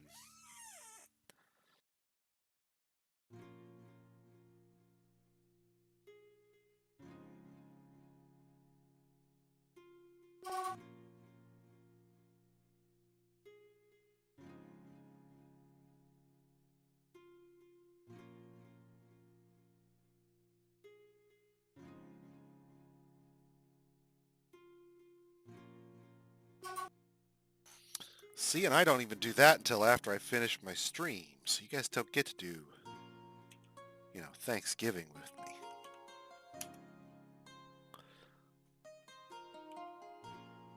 There we go. There's some blocks. And I only need a handful, but I need 5, so, we didn't have enough before. Got enough now. Okay. Once built into constructions, we should be able to do what we have in mind. We have to keep in mind we want to make sure our dwarves don't do something stupid like lock themselves out. So we'll have to keep an eye on them here. But they should do this the right way. Should. One more. Hat trick. Come on, boys.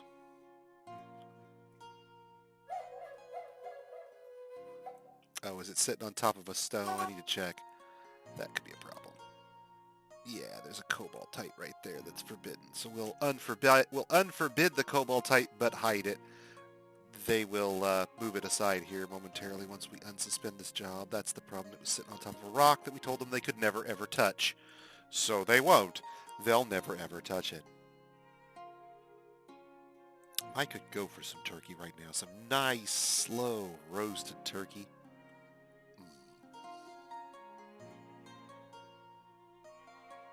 All right. Now, with that done, we know our dwarves won't try to come down this hallway to do this next thing, and that is tap the magma.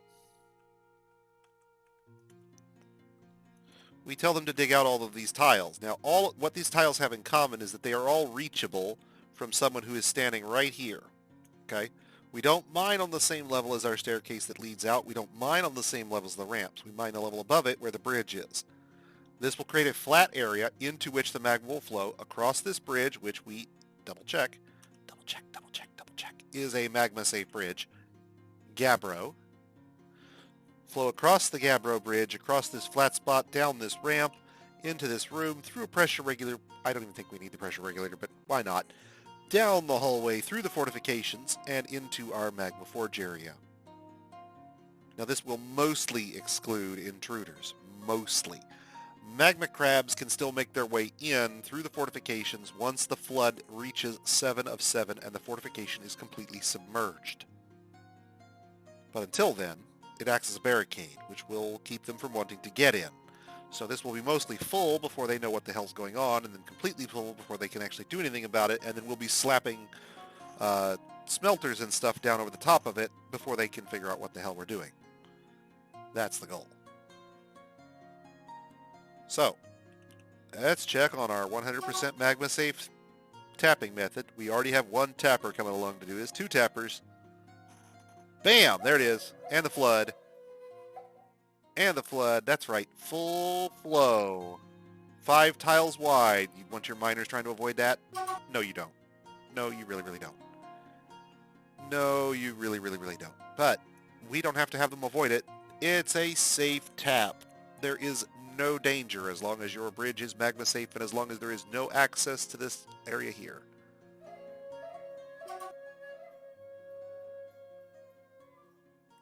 It's a good idea to forbid and hide this stuff, but if you want your dwarves to be making a sort of last-ditch treasure run before the magma sweeps over them, well, you have that option, I suppose. It's usually not worth it for a few rocks, in my opinion, but well, it ain't my fortress, is it? And the magma is just flowing out of the volcano, and it's got to go down about 2 more levels before it gets to our cap, so we don't have to worry about exhausting it before it will fill up our forges. What we really need is for all of the 3s in this area to be gone before we start building for furnaces.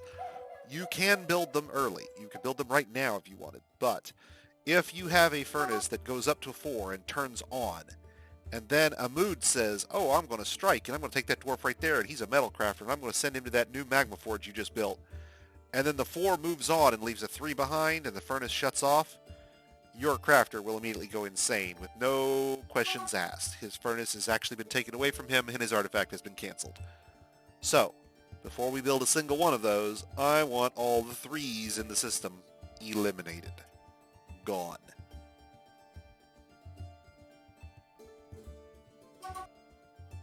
Exterminated with extreme magma prejudice.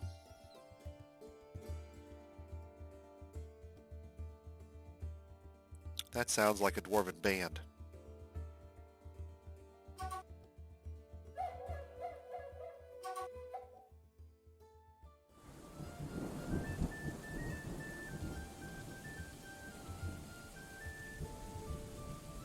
Something about the elves promising they'd bring you giant hogs, and then they end up complaining about your logs. I mean, you know, I'm just saying. I can see some heavy metal with some real angst going on in there.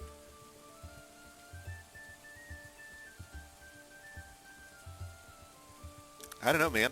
Do we have to choose?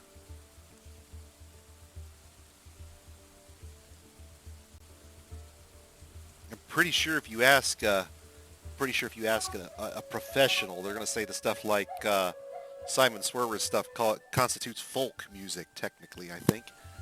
But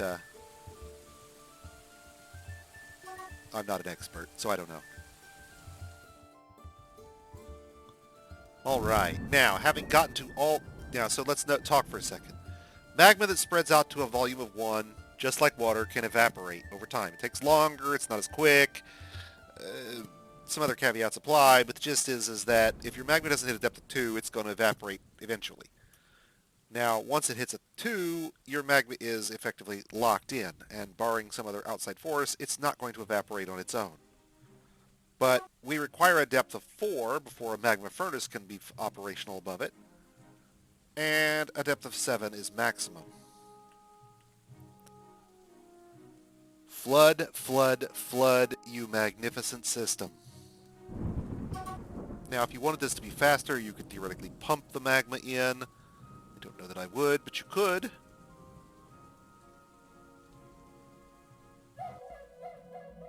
Summer is here. And now's a real good time to start talking.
Okay, need those to get rid of this last chunk of wall here, because that's what's going to hold up our ceiling.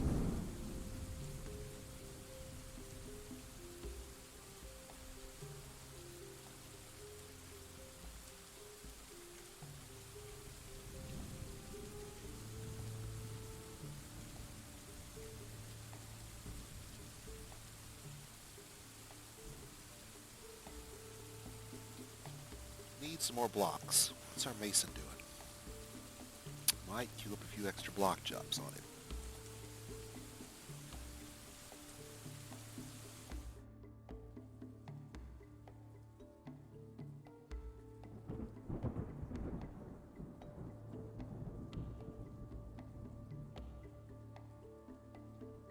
Now those jobs we canceled will be re-added by the manager, no problem. But our block jobs are in the way, so they'll get done first. And we'll get a few extra blocks in the cycle before we worry about doing those other things again.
Blocks for the block throne. Come on, boys.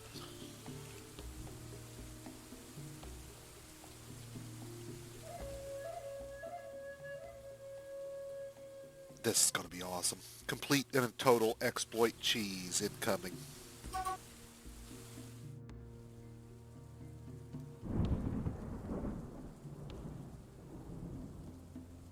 Outside, light, above ground. All these fortifications, right? Pretty sure that if we go up one floor above this and we build bridges over all of this, that it'll still be outside light and above ground. But nobody will be able to access it from above, and the bees will not care. That's my suspicion. Calling it now. I think we've just found us a good way to build this.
There we go.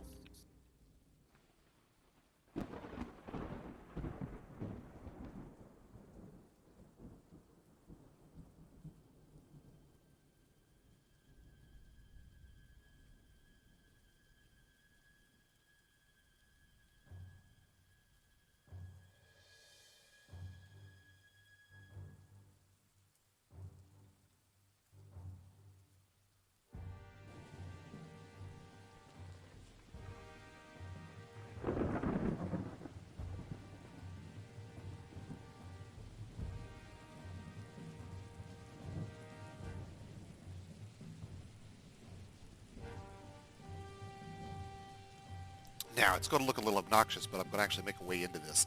That'll actually go underneath this and through a little hallway here. And this trick will get us an indoor beehive farm, an apiary.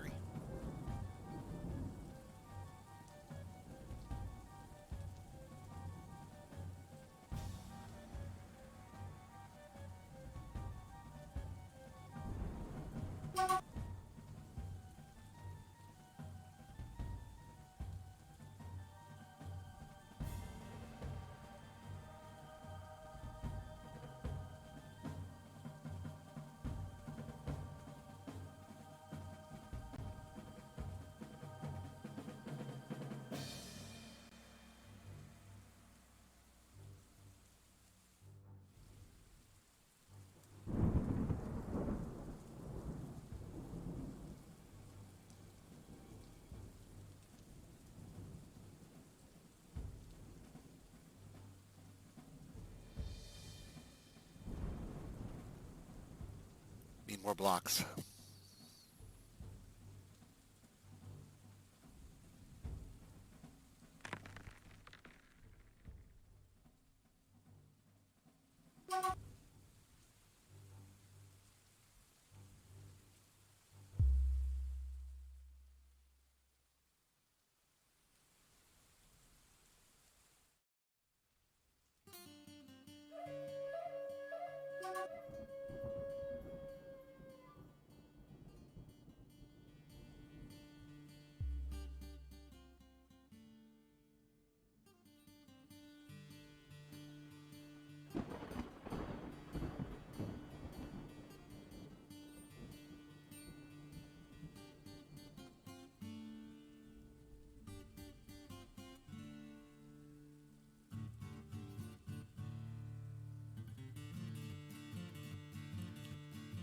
Need to leave room in the corner here for a hive, actually. The tiles around the inner edge are all hive tiles, so I need to make sure the staircase doesn't block it.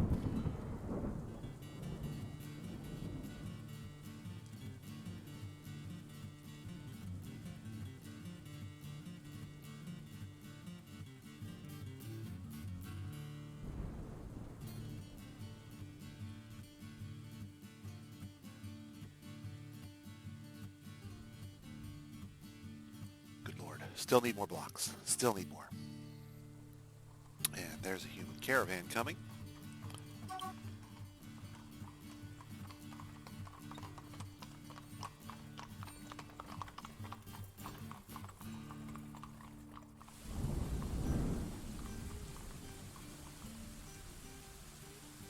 They'll still use the temporary depot because it's up top, so we can get away with this for a while.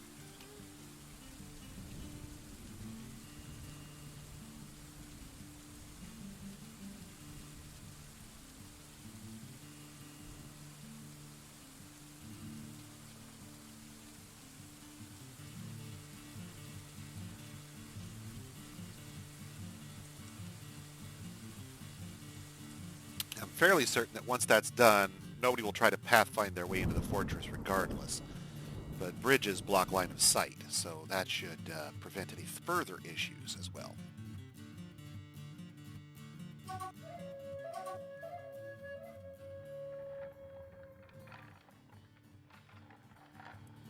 Okay, so now the bottom of this trench we dug is covered over by fortifications. Nobody should try to go climb down on their own. But in order to make sure that they're not encouraged,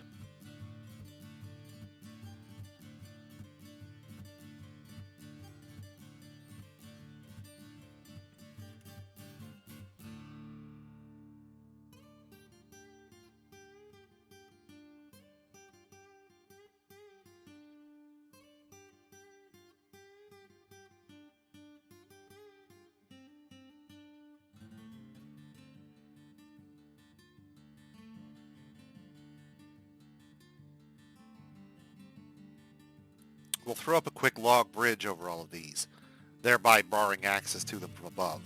Nobody will mess with the bridges. Problem solved. No. The fortifications do not, as far as I know, provide any support whatsoever. The ground from the outside here is what's supporting the bridges. The inner ground is supported by these 4 columns we built to make sure that we don't have a problem. I don't believe the fortifications will provide support for a ceiling like that. I wouldn't try it until you tested it. The fortifications prevent anybody from on the surface wanting to climb down into this hole because this isn't considered a walkable tile, so they won't try to climb down. The bridges just keep it locked down so that nobody can shoot through them or breathe fire through them, or there's no line of sight at that point, and they'll just ignore them completely. But the bridges don't block outsideness, and neither do the fortifications. So if we check this, we tested it earlier on an exterior tile, but we tested it a minute ago. These fortifications currently are below the bridge and outside light above ground. Now, once the bridge is complete, they'll still be outside light and above ground because a bridge is not a fortification or a wall or a construction that blocks insideness. So it's more like a retractable sun awning. And the game won't check to see whether we ever retract it. So the bees will be in our fortress indoors, but they will also be considered to be adjacent to a tile that's outside, and therefore viable hives.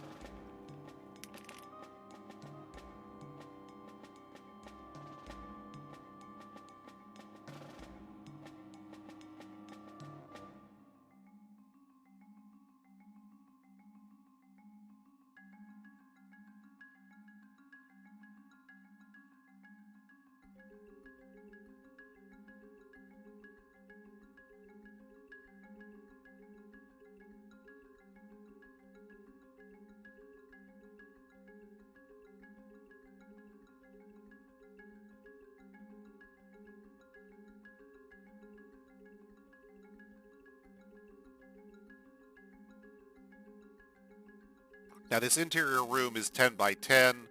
So we end up with, what, 32, 36 hives?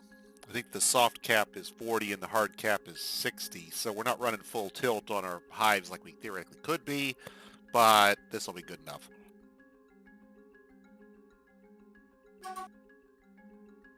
Bees are not a primary alcohol production facility in your fortress. That's just not possible in the current version.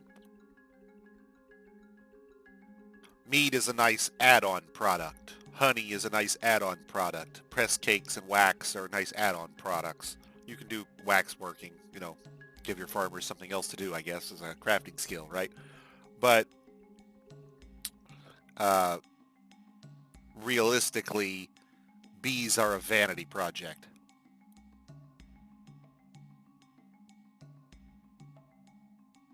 It would be nice if the presence of beehives in your fortress did something with respect to farming productivity.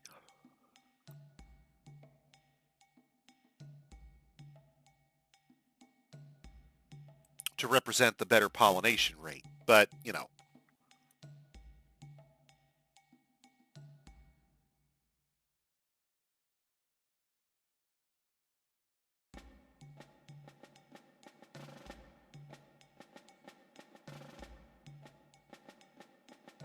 So let's test my theory and let them get these bridges built.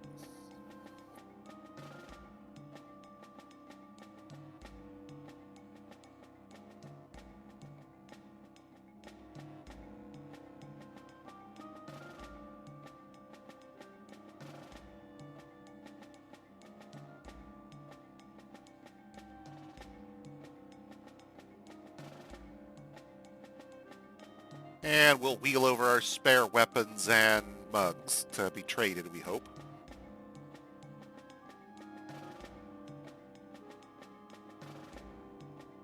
Apparently, I made my broker into an engraver at some point, so we need to replace him if we can.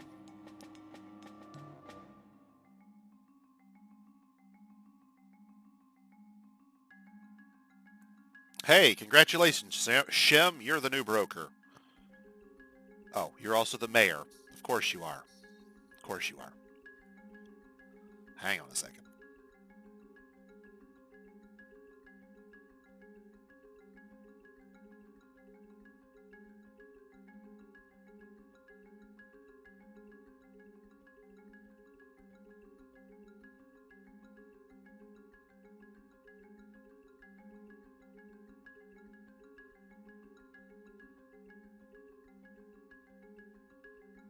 At least he hasn't mandated on us yet. Okay, so...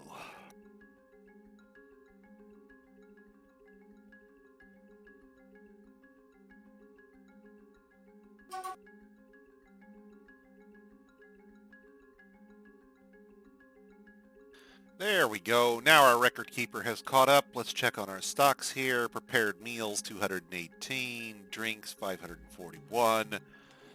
Bars, 50 bars. What do we have bars of? We have mostly bronze bars with a handful of other stuff, including some coke left over. Okay, perfect.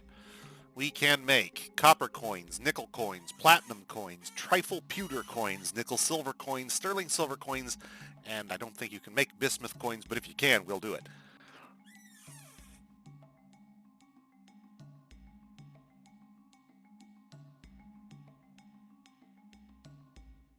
Bismuth bronze is not the same thing as bismuth, but what we could do... Wow, I didn't think about that.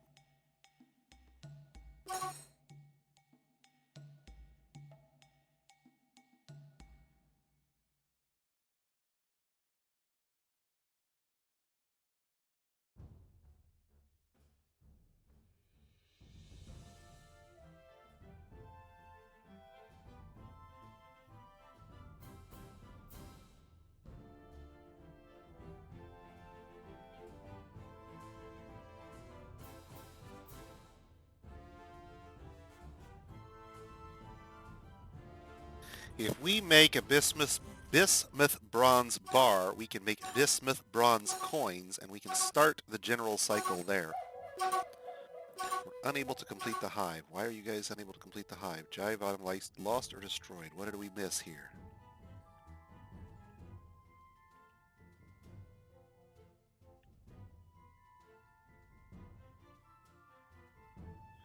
hives all went walkabout. That's what it is. They went walkabout because they're all in the finished goods bin on their way to the depot. Okay, I can live with that.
Okay, big pile of books.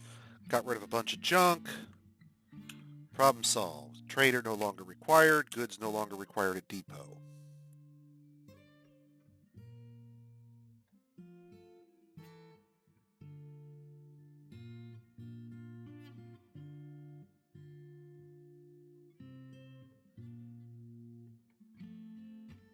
Off and running they are now. Give them a sec to put the hives back and we can rebuild what we were trying to do before it got interrupted.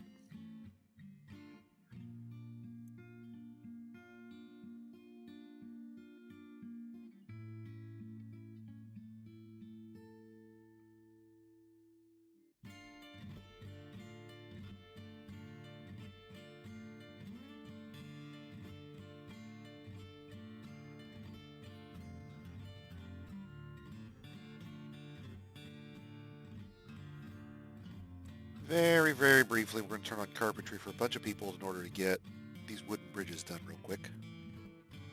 I could have made them out of blocks, but I didn't. I made them out of logs because we have an abundance of those at the moment.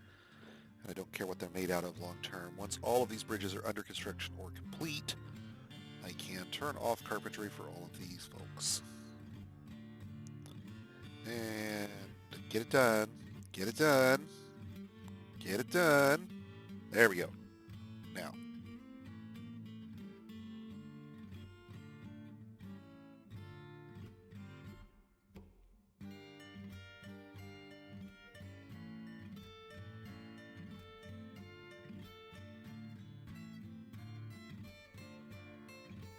Areas above ground are outside light and above ground, all of these.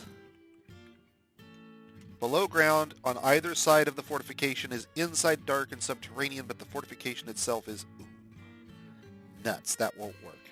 Bummer. I thought we could put the bridges on it. That's a shame. Lay sigh. Okay, well, no bridges then.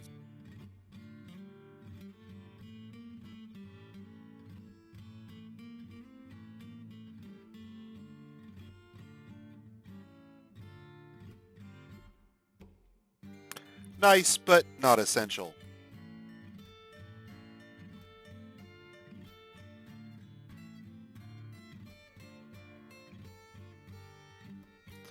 Once again, we'll parallelize our labor in order to get these things done quickly because we don't care about the quality of the actual work. The bridges will be disassembled quickly. That's all I'm asking. A baby's been born. Yay, another baby, we don't care. Are my bridges done yet?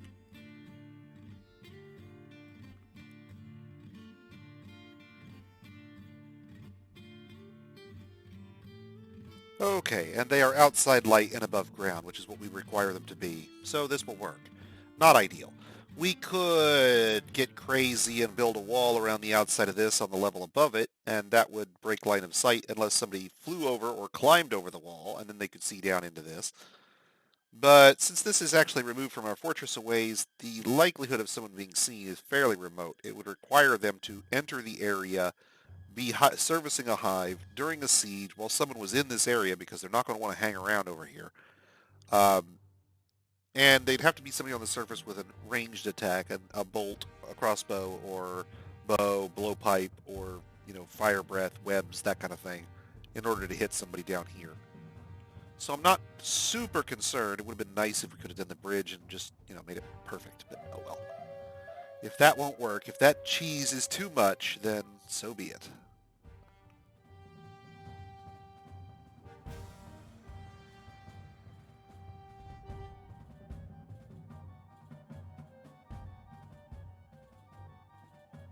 Temporarily get ourselves a bridge across for these guys here, because there's a couple guys that got stuck in the middle, and once they're across,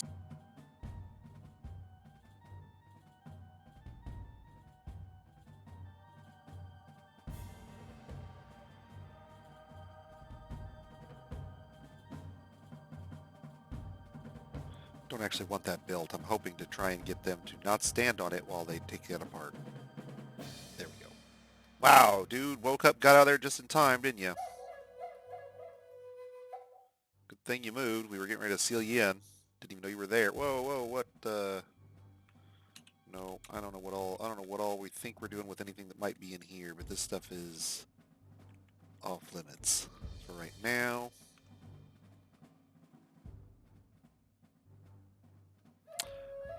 Forbid it, and he still went for it. Jesus.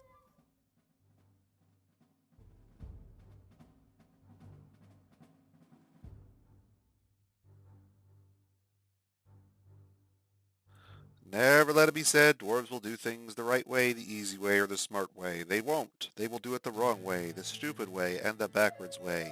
Whenever possible. Whenever convenient. Whenever they feel like it. Idiots. Okay.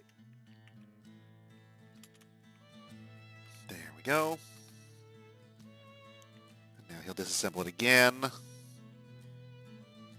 Yay. I can't leave this piece here or it will render one of the hives Well, technically it wouldn't because there's an adjacent square for the hive that would be sitting here right there, so it would still technically count. But not ideal. I want it removed, so we're going to do that. Come on, finish it up. There you go.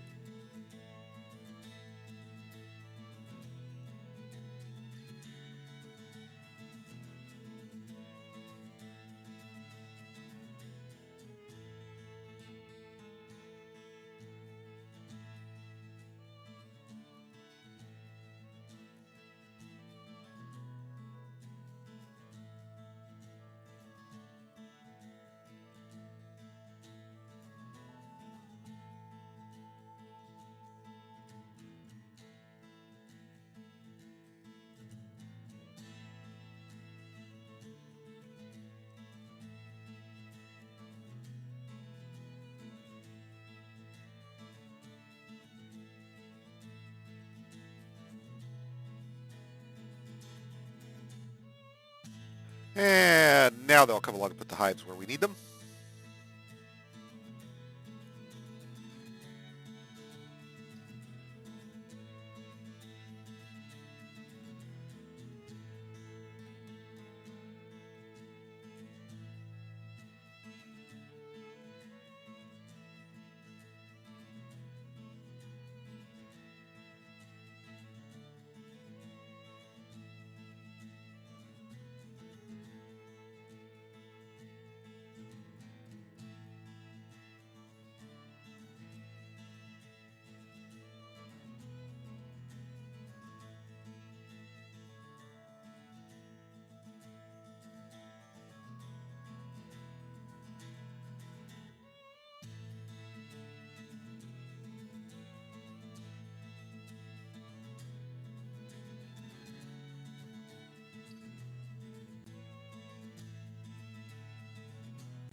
All right, and they'll butcher those animals down for us a bit, I think. Actually, we may not have a butcher's workshop at the moment, now that I'm thinking about it. We do not. We should fix that.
Wow, right in the middle of the dormitory that everybody passes through on their way to and from. Neat.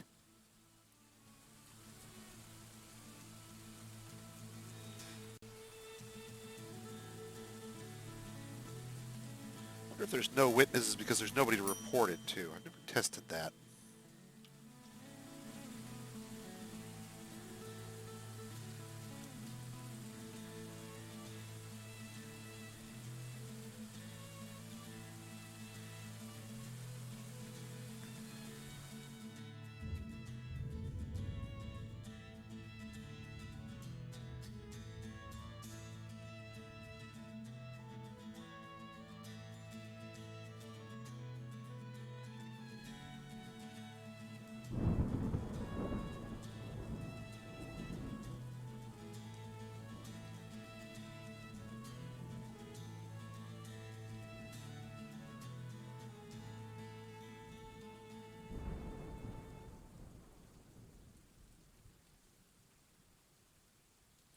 Wow, I wish there were a way to do an inverse filter. Show me the one dwarf who doesn't have a dining room emotion.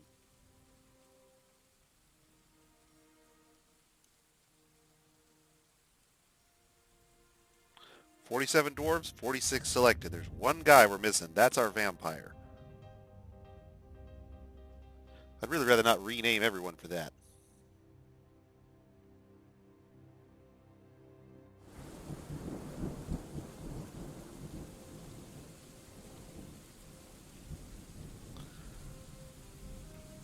Farmer Ustuth and Hauler Baumreck. Interesting.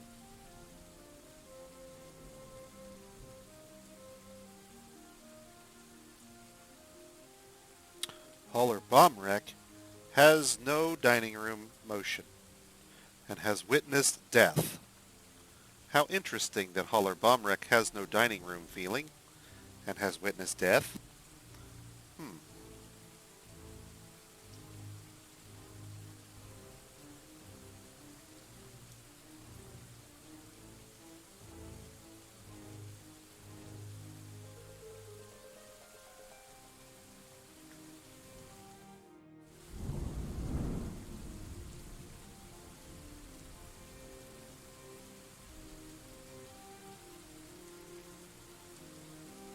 Nope. Does not appear.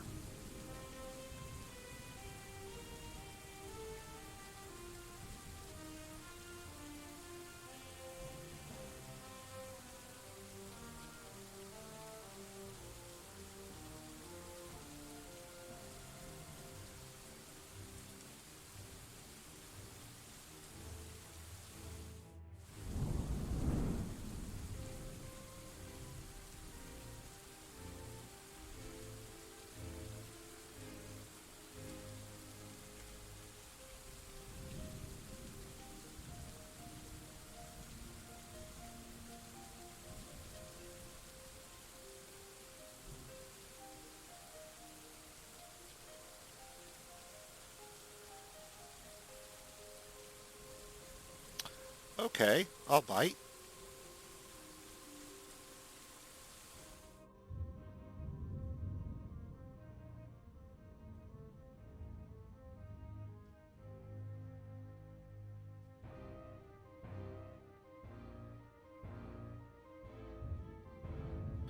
Where is he?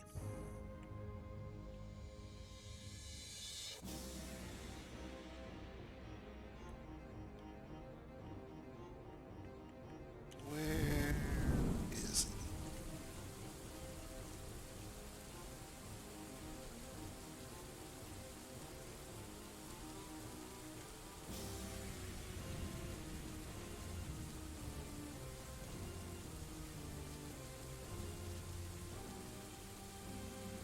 Aha. That's our problem. Dwarf Therapist thinks it's done it, and it hasn't.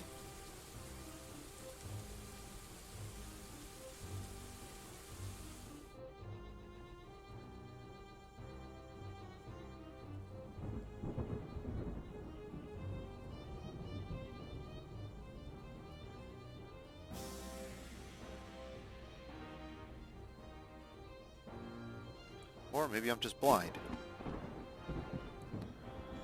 You all see our suspect in that list, and I'm just missing it?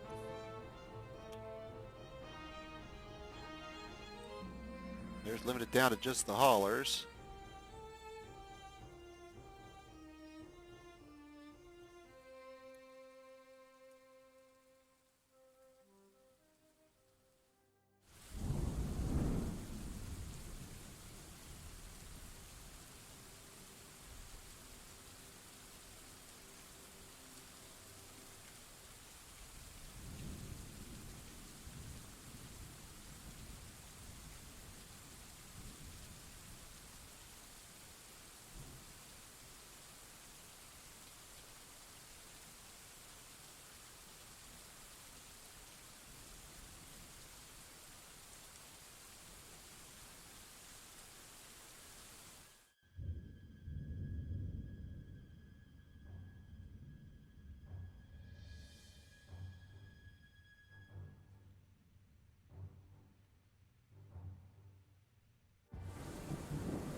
some reason it did not rename him, or at least it didn't seem to. That's interesting.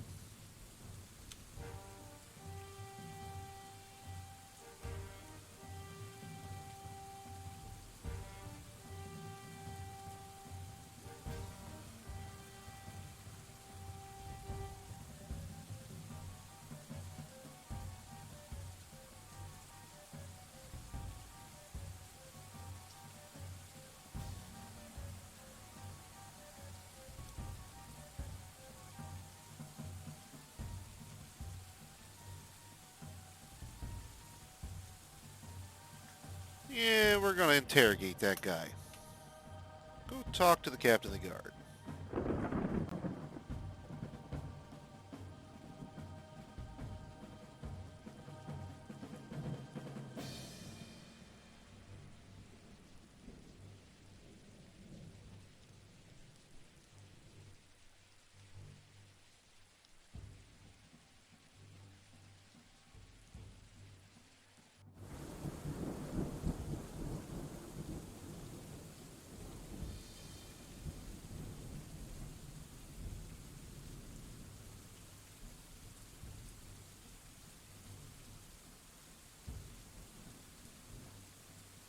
Must not hit interview. I thought, where's the interview? Why has that not been scheduled?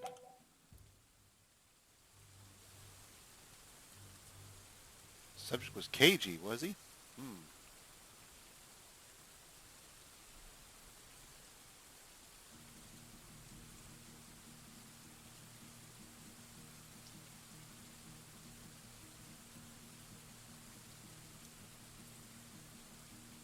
We're going to interview him again. We're going to keep interviewing him.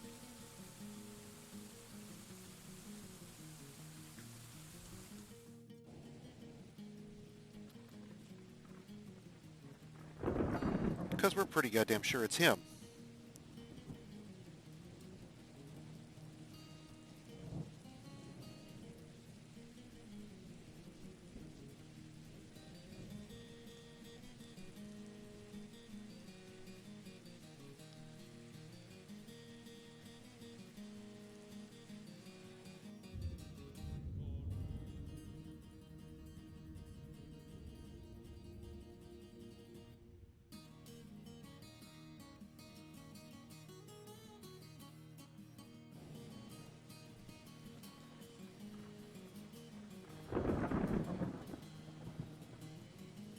Dig ourselves a little place to put all our coffins.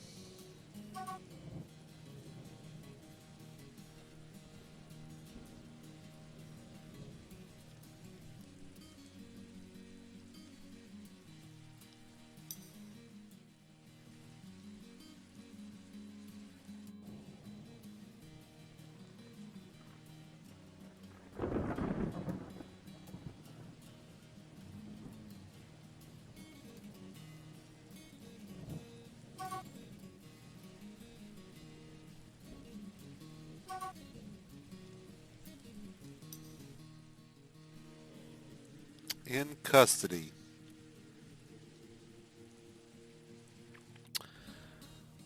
Subject got scared. Subject is actually this other dude, and he has had a hell of a history. Look at that. Wow, look at that.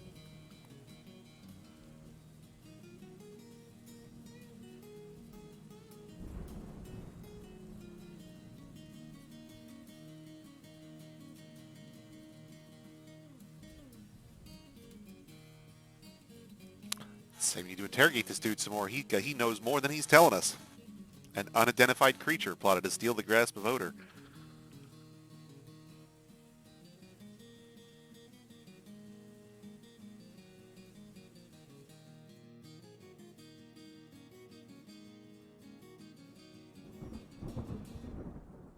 See what more we can get out of him.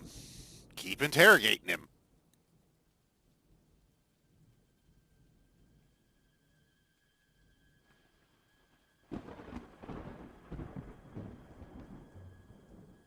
Bring on the swinging torch.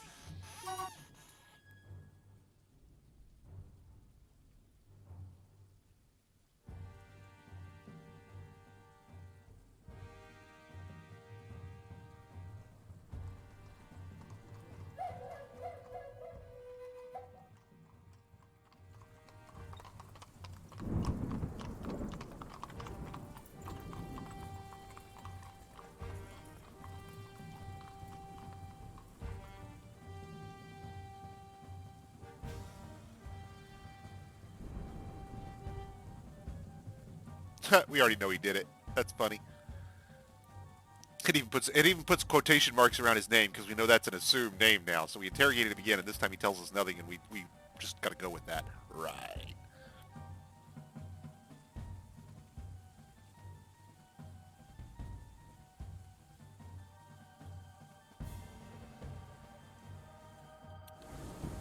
So let's talk about what we're going to do with our new little friend who needs to see some dwarven justice. I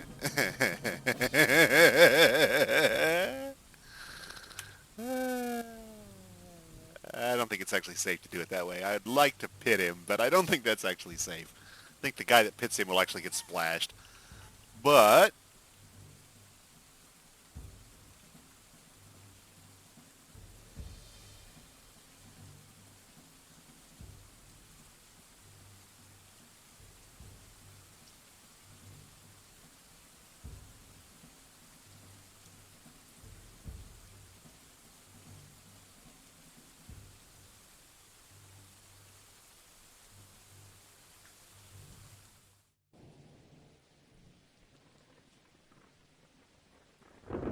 oh, you won't let me assign a dwarf.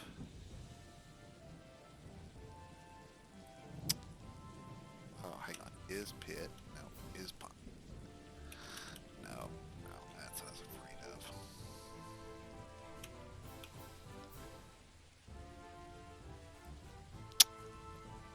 Bummer.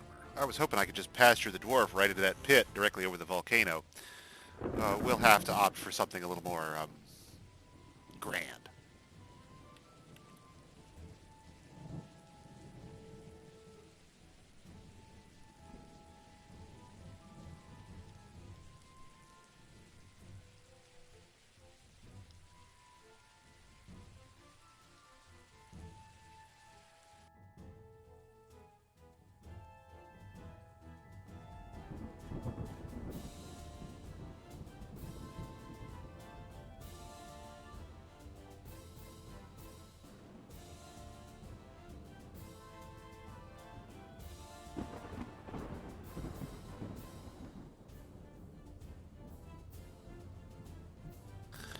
Yep. We're going to put in a little Gabbro justice here.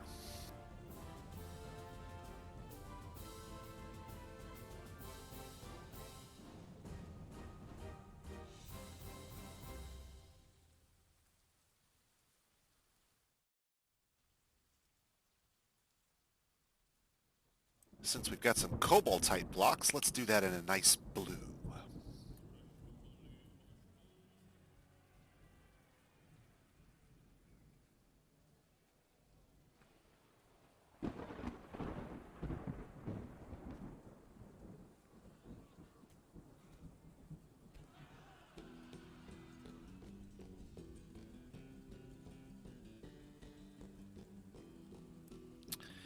When this is all done, we'll have a new entrance to our fort, and we can seal up the old one.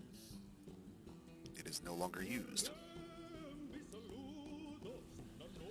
But it will take them a minute to get this done, because it revolves around taking blocks out of the fort through the other door, bringing them all the way over land, and then bringing them down here to build this floor. So it's going to take them a minute to get it all done. And they've still got to build the bridge. And the punishment bridge, which we're not done with.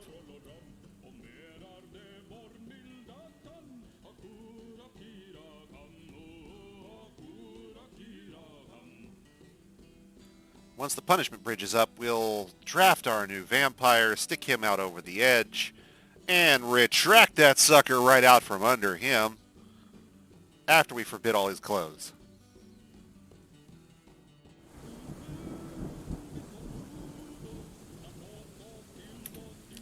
Naked and volcano sacrificed, the way it should be.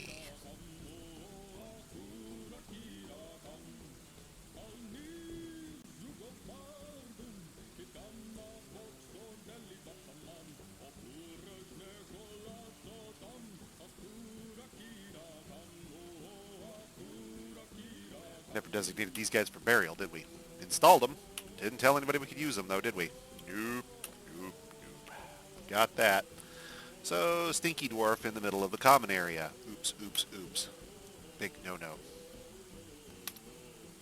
Quickly, guys, bury the stinky dwarf. Wow, I think somebody was actually sleeping in the same bed with the rotting corpse. Good choice, dude. All those open beds, and you picked that one. Classy.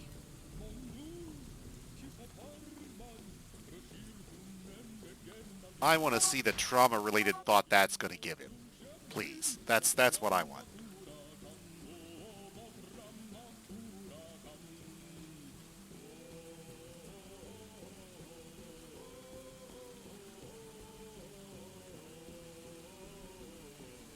I think this will be safe without using magma safe mechanisms. It's a couple floors above the magma. He shouldn't make that big of a splash, I don't think. And if he does, well, I'll rebuild the bridge and it'll be funny. So why not?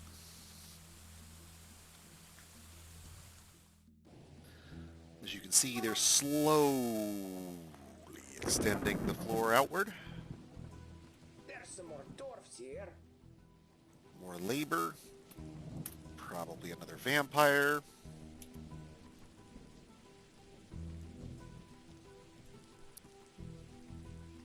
So he's not telling us anything new. I wonder if we're getting more skill out of him still.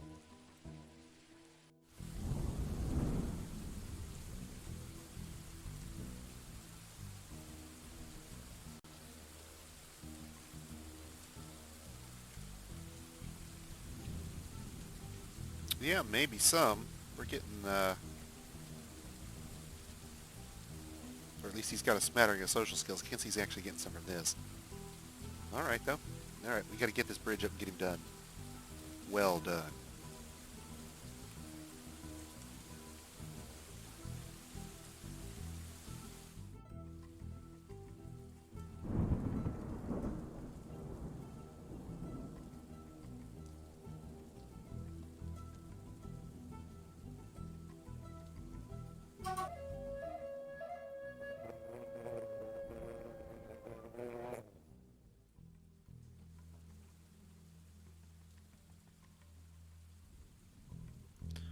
If we've done that right, this will work wonderfully. We can have him assigned for his justice, have him do whatever, and then if that doesn't take care of him, we can assign him to the bridge. Here comes our mechanic to link up our lever.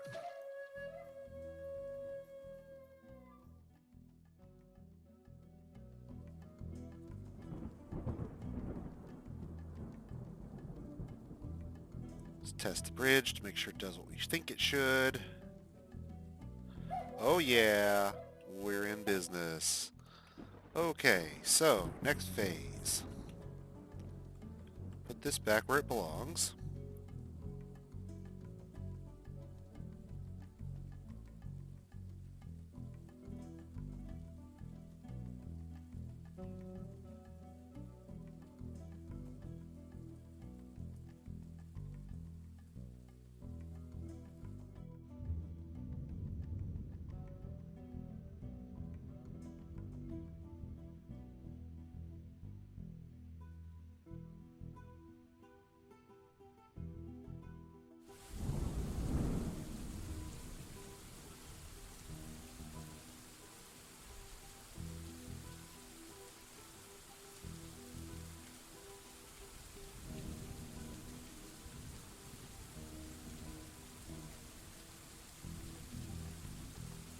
Aw, yeah.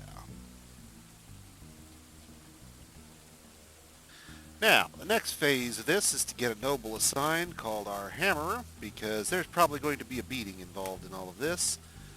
And I like this miner as a Hammerer for right now. We won't keep him long term, but miner sounds good for a Hammerer right at the moment. Let's check on our mayor. What's he want for a mandate here? He wants us to make picks. Well, that's okay. We can do that. Let's go down here and check on our furnaces. Yes, yes, all above 4 now. Perfect. Let's build.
Okay, and we have to disassemble this one to get one of the forges up.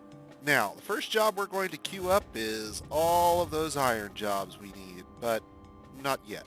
First, we've got a couple more things that need to be done. Furnaces have to be uh, architected and then built. So it's going to take a minute for the dwarves to get all these up and running for us. Once that's done, these holes where all the furnaces are, here, here, and here, are all plugged. Nothing can get up. We'll then plug one of the forge holes as well because we can put this guy there now.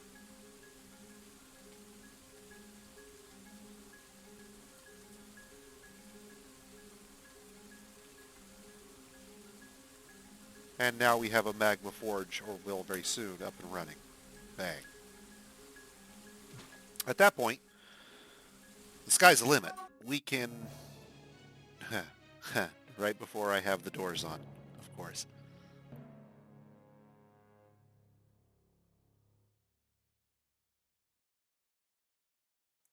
Well, this is going to be fun because we have no military, no door. We have done well. Roller skates coming.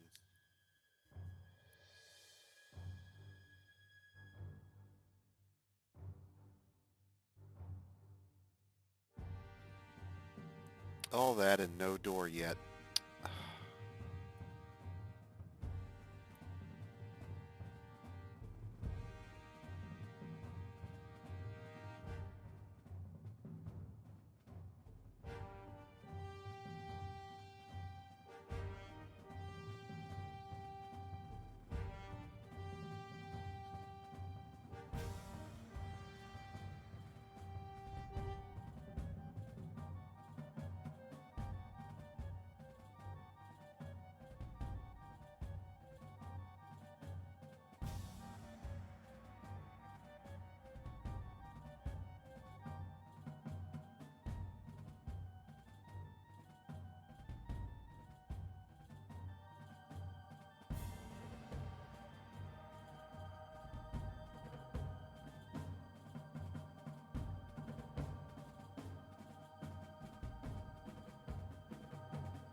Because no matter how we do this, we're going to lose a lot of dwarves.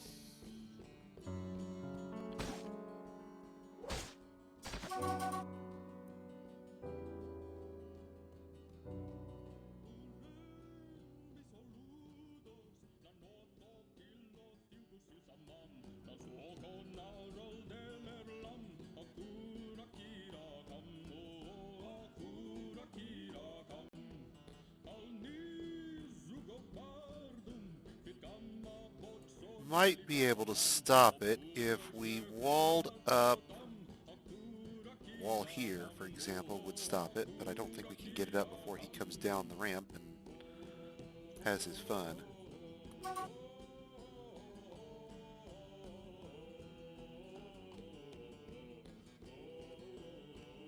Now we really need his caravan to show up right about now. And there's all the dwarves, who now are completely out of position because apparently they thought they would pick all their stuff up, I guess. I don't know. Okay, well, let's do it.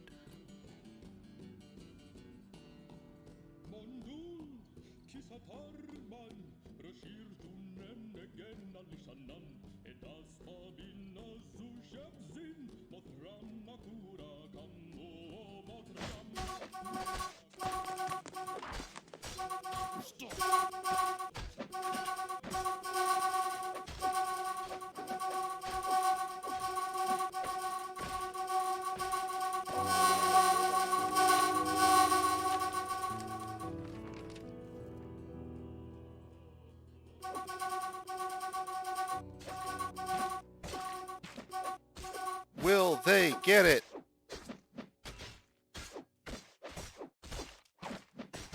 Yeah, that might do it. Sounds like they may have gotten him under control. Lot of punching going to happen before that happens. Let's see here. Okay, 36 pages of log and counting. Let's go back up because we got to start at the top. And this ain't even the top. So many punches. And this is well after they've already started to get him under control. So the combat spam is so large that if I really wanted to find out what happened to each and every person in this combat, instead of looking at it through the Ettin's log, I would have to look at it through their individual logs and hope that they didn't overflow. But at this point, even more sick, he really can't do much. They are just curb stomping him at this point. He managed to get one swing off there, and he's puking, retching. He takes another swing there, and they are just mauling him at this point. He lost his mitten. Apparently, they've stripped him of his armor, started stripping him of his armor. Maybe he took that from one of the guys he beat. That's possible, too. He took another poke at somebody there, took another poke there. He's more trouble breathing. They're just...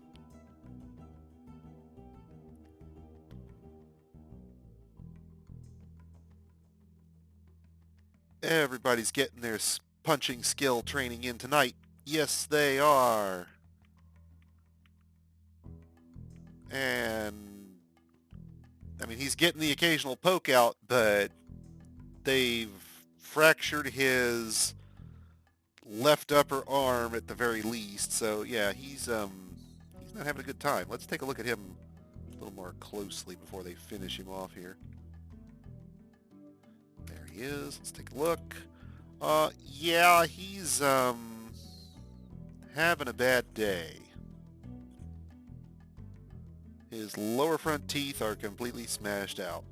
And his guts are mangled beyond recognition. His pancreas is mangled beyond recognition. His heart is bruised.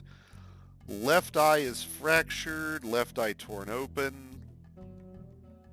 His right eye is mangled beyond recognition, so he's blinded, presumably. And they've fractured his skull, so it's not going to be long at this point, now that they've got him down, before they just get those head hits in and pulp him. In the meantime, skill training. And there it is. Probably should have had a door up, but it'll work. We'll take it. We lost 4 dwarves in total. I think we already have enough coffins to service them all. Was one of them our vampire? Could we get that lucky, you think?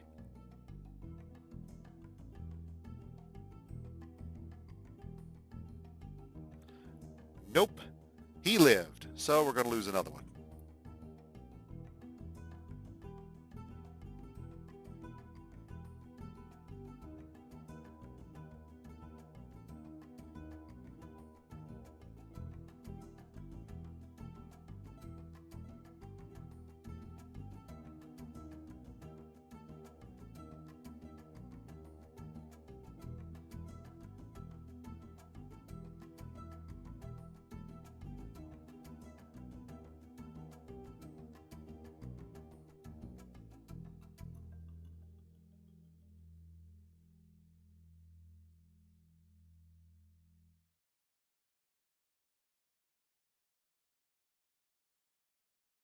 Sorry, creating a few extra squads here so I have plenty of space for any military we might want to build at any given point.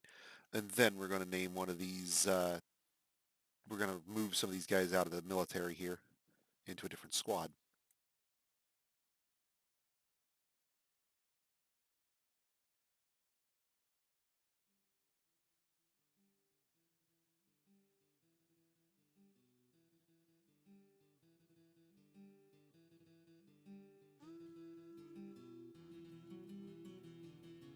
Find a good empty squad. 1, 2, 3, 4, 5, 6, 7, 8, 9. The glove cages is nice and empty. And move everybody from bridge bait into glove cages.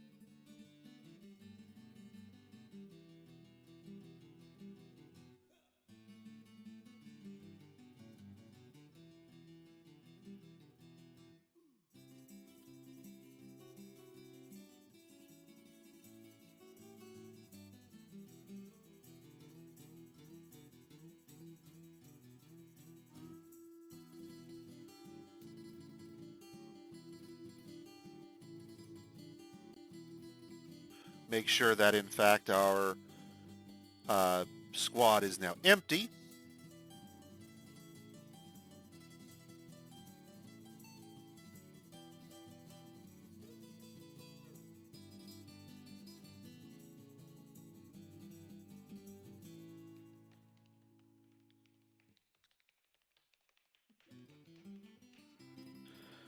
Congratulations! You just got a promotion to militia captain. Now we have to leave that screen, make sure we come back in. Oh. Didn't take. Did I not commit it? Maybe because I was already in there and I'm blocking it.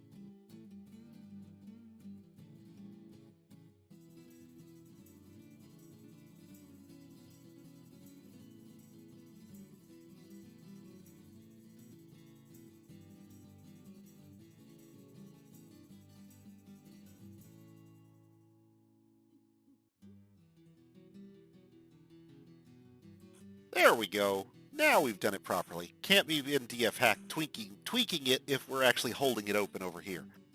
It's just not a good idea. If you're going to use DF hack to make changes to your military, leave this screen before you do it. But that's okay. We sorted it out. You can cause yourself some headache that way. So now we know that the bridge bait squad is ready to go. Let's double check to make sure that our little setup here is also likewise prepared with DF Hack's little tool there. Yes, we can do that. Make sure that is ready to go. Good. Then we go into squads and we tell it Squad C is to be stationed on the magma drop bridge right there. And they'll try to station as close to that point as possible. Now, there's only one person in the squad, so they should station right at the end or very close. Now, we do need to make sure that we assign Chief Medical Dwarf, because I don't think we have. Let's see if we can get you doing that, bud. Meanwhile, let's make sure our little friend here comes running out to do their new station duty.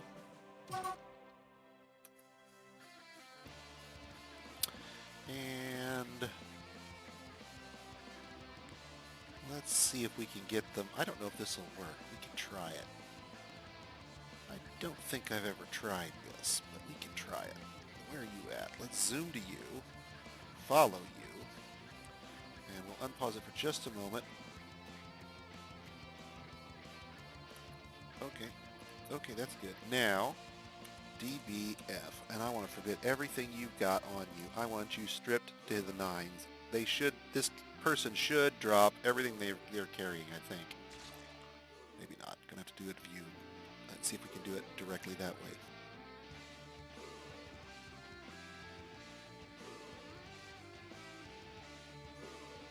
Let's see. Inventory, there we go. Whoops. Let's try that again.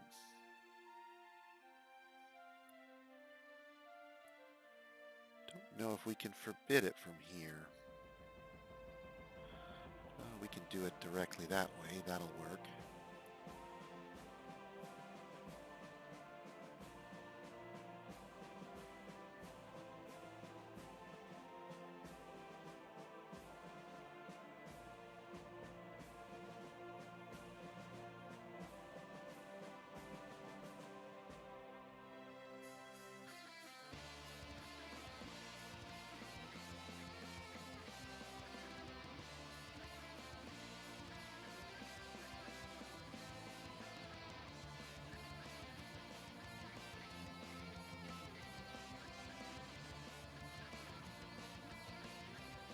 Now, with all their stuff forbidden, they should, I think, drop it all. We hoped. Apparently not. Come on, you. Really? Gonna run around with all the forbidden stuff on you?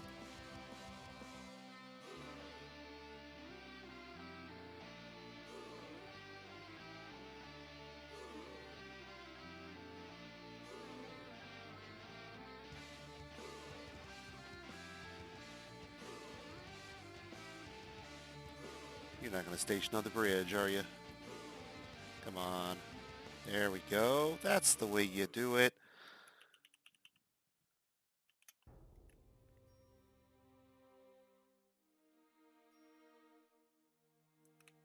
Good vampire.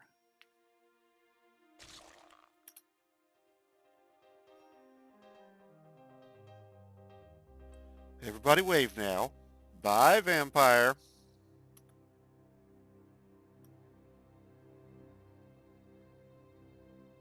Bloop. The vampire has ceased to exist.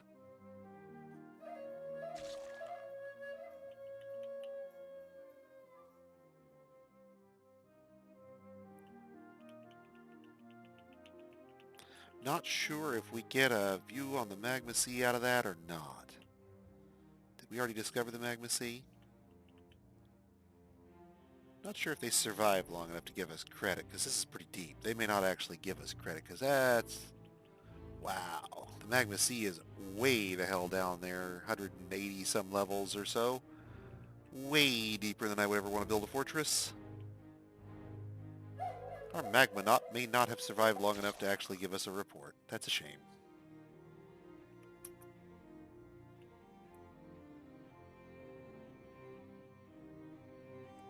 Well, problem solved.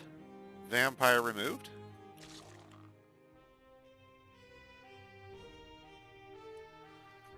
Did Nish appear up in here somewhere?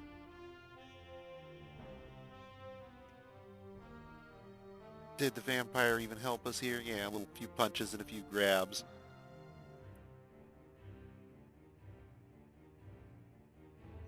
Including some gut bruising. Nice. Nice. Okay, so we're at 3 hours plus, boys and girls, and this is about where I'm going to knock off for tonight. Well over our average again. Like I said, we're going to be well over 3 hours every night if I can help it. We'll be back here tomorrow night at 7 p.m. But in the meantime, let's see if there's not some folks out there I can't set you maniacs loose on. Hold on a moment.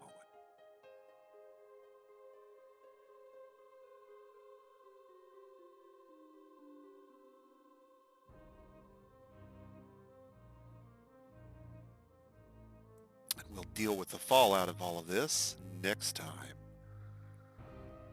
Oh, looks like we've got somebody out there doing another stream. Let's go ahead and dump you out there.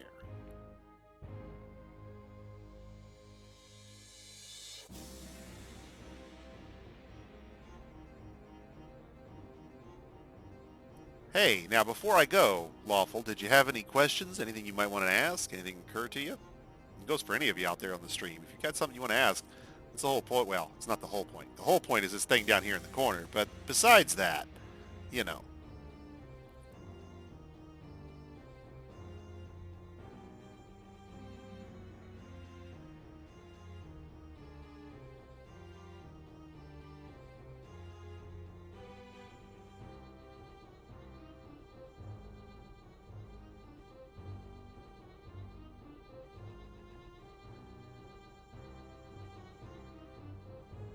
Fantastic. If anything occurs to you, man, feel free to ask tomorrow.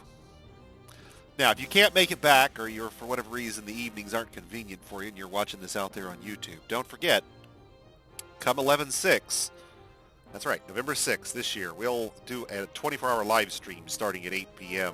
or 8 a.m., excuse me, on November 6th. 24 hours from there all the way through to the next day. We'll start a fortress from scratch and we'll take it from nothing and see how far we can run it in 24 hours straight.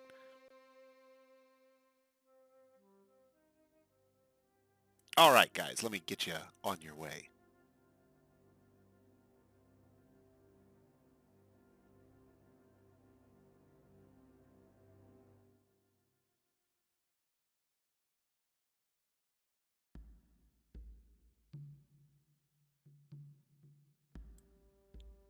Have a good night, guys.